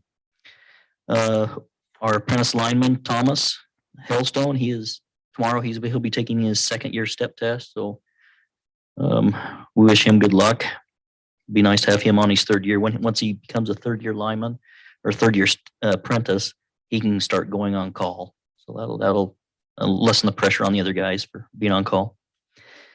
In case you have seen St. George City Power working downtown, they're pulling in their underground cable through the downtown area. So eventually they'll abandon their overhead line that runs through Crestview and out towards the Shivwits. It'll just go underground through town and up their pole, kind of up there by Pioneer Parkway. So if you see them in town, that's what they're doing. I've had a few residents ask me why St. George City is working here, and that's what they're doing. Saves us money. Yeah, tell them you're cheaper than us. Yeah, they're cheaper. So They do the work. We don't. My last thing is our power department tour. We nailed down a date. Yeah, so I've had a couple things pop up in my schedule since I sent out that email. Okay. So I was hoping for March 29th. So ways out, so hopefully we can block it out, but we could always do 2 if people can't do that day. We could do the other dates, but that's my preference. So it'd be like a meet at 10:30, probably Yeah. go on a tour of the facilities and then have lunch together after.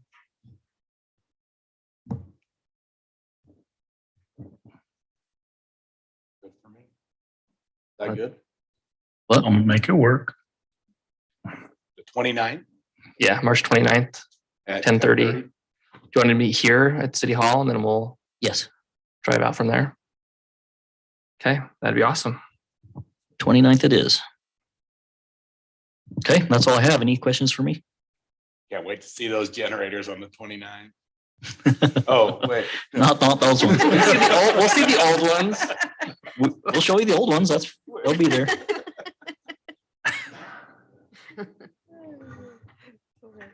And Gary, probably just the only thing that we didn't do with Dustin is it might be nice to meet a little bit of your staff. Dustin gave us a really good tour, but it might have been nice to have met. I don't know if they'll be out working or anything, or maybe you can even take us to a job site or something, but Okay. there's kind of that distance sometimes between council and staff, and it'd be nice to break that barrier a little bit. I was gonna have Eric join us on this tour. Yeah, that'd But be good. yeah, we can meet the other staff as well. That'd be great. Okay. I think it'd be good for you to meet them and they can meet you so they know who's making the decisions for them. Any other questions? All right, thank you. Thanks, Gary. Appreciate it. Oh, did baseball cancel our game? They're still on strike, but I don't I know. heard they canceled the first two series. That's what I heard on the news last night. So does that go past Star Day? I already canceled my subscription to MLB.com and sent them a real nasty email. Yeah, I don't know if that Okay. includes our trip or not. Hopefully not. Okay. We'll have to find something else to do. I'm sure Shane will make it right. Thank you. Yep. Dustin? We got well number 7 put all back together with a set of new bowls inside. We went ahead and fired it up for the season.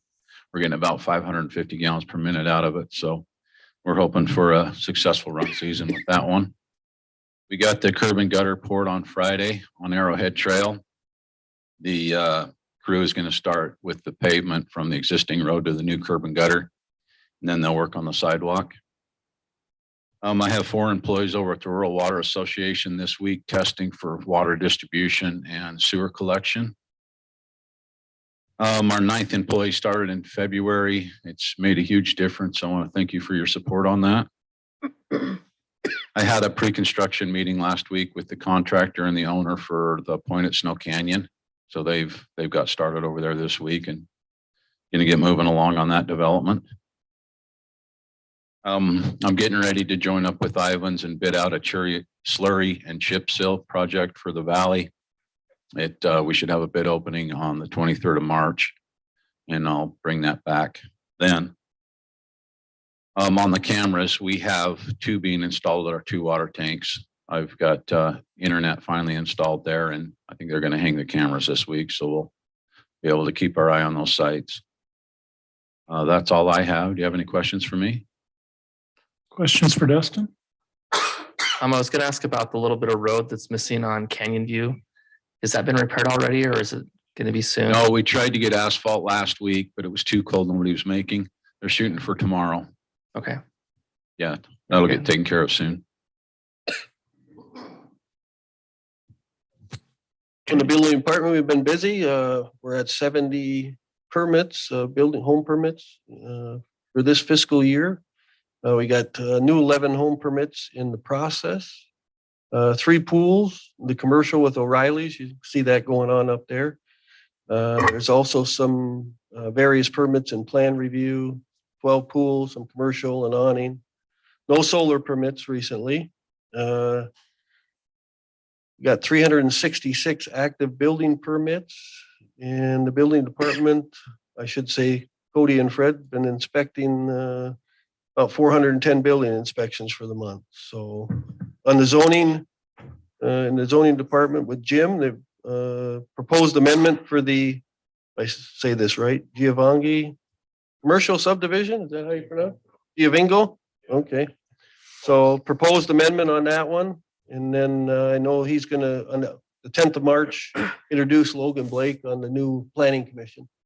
So That's it, unless you have some questions for me. I know Cody's got a lot. First of all, good evening. Just to follow up. Why are you laughing? He's always laughing at my hairdo. He's jealous. He says, you have so much hair, Cody. Anyway, thank you all for your support. Fred and I attended a training, had the opportunity, a local training here. It was nice to be back live, no virtual, see faces that some of them you've never seen with the change in the industry, the new faces in the new consulting firms and places like that. But we were able to get some code training, new material standards training, materials and just overall industry standards. So it was good to be out, and we shuffled and made it work. Next year we will offset those trainings so they're not together, and we'll send. There's a great EduCode training in Vegas that one of us will attend while the other attends his annual ABM. And Selena, we miss her a lot. She's been in a training this week. So thank you for your support, and that's all I have. Oh, Quench It is now open also. So any questions for me? Come on, there's a Quench It question. There has to be. Jared? Why do you see that big silver tank? Come on, throw it at me. I don't know. Silver tank. Yeah. No question on the tank? Did you pick the stucco color? I'm just asking. I did. All right, thank you. Thanks, Cody. Jim? Thanks, Mayor. Just briefly, the Geovango plat is the commercial subdivision plat on the corner. That's where we have the Dollar Tree and the soon, currently under construction, you're seeing work occurring for O'Reilly's. And we have the Quench It building, and the owner Quench It's looking to sell the other half of that pad to another person that will build building 2. So they're going to amend the plat to create a lot 1A and a 1B. And so that's why that'll be coming forward to you, just to amend the plat. And that may be a good thing that another group comes in and builds the other building.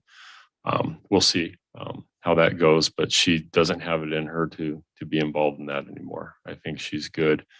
We're going to introduce Logan Blake to the Planning Commission on the 10th, and then he'll sit that night. But next week on the 9th, we've got that on the agenda, I believe, Mayor, for you to introduce, and we've got a short bio that he sent in. I asked him to do that for PC, so I'll let you introduce him and read that next week. Next Thursday. Yeah, they actually next Wednesday. Next Wednesday here at City Council, you'll be appointing him to the Planning Commission. Oh, introduce him at council. Yes, Gotcha. I'm sorry. You'll be introducing him here on next Wednesday night, the 9th, and then they'll vote to appoint him as a Planning Commission member. He did submit a short bio, and so that'll be in the packet for you to read, and you can present him next week. So, and then just a lot of things are in the works. A lot of projects are in the works, and we're doing our best to keep up with the flow of things and move forward with code amendments as well. You'll see next week the code amendment to the Planning Commission, section 1712. And then Matt and I are also working on 1716 right now, which is land use authority, to clean that up, to clearly decide who the land use authority is for certain projects. Planning Commission is land use authority on some items, the council is land use authority on other items. And then we're also going to establish a land use hearing officer to hear appeals, which is very similar to what most communities are doing in the state now, not relying on a board of adjustment or the council to hear an appeal on an item they may have voted yes for. And Matt and I have looked at that, and we feel a land use hearing officer is a much better way to go. And usually that person has a legal background, could be a planning background, could be an MPA type background, but someone with a lot of experience. So that's what we're shooting towards. And that's what I have for now. Thanks. Cool. Questions for Jim?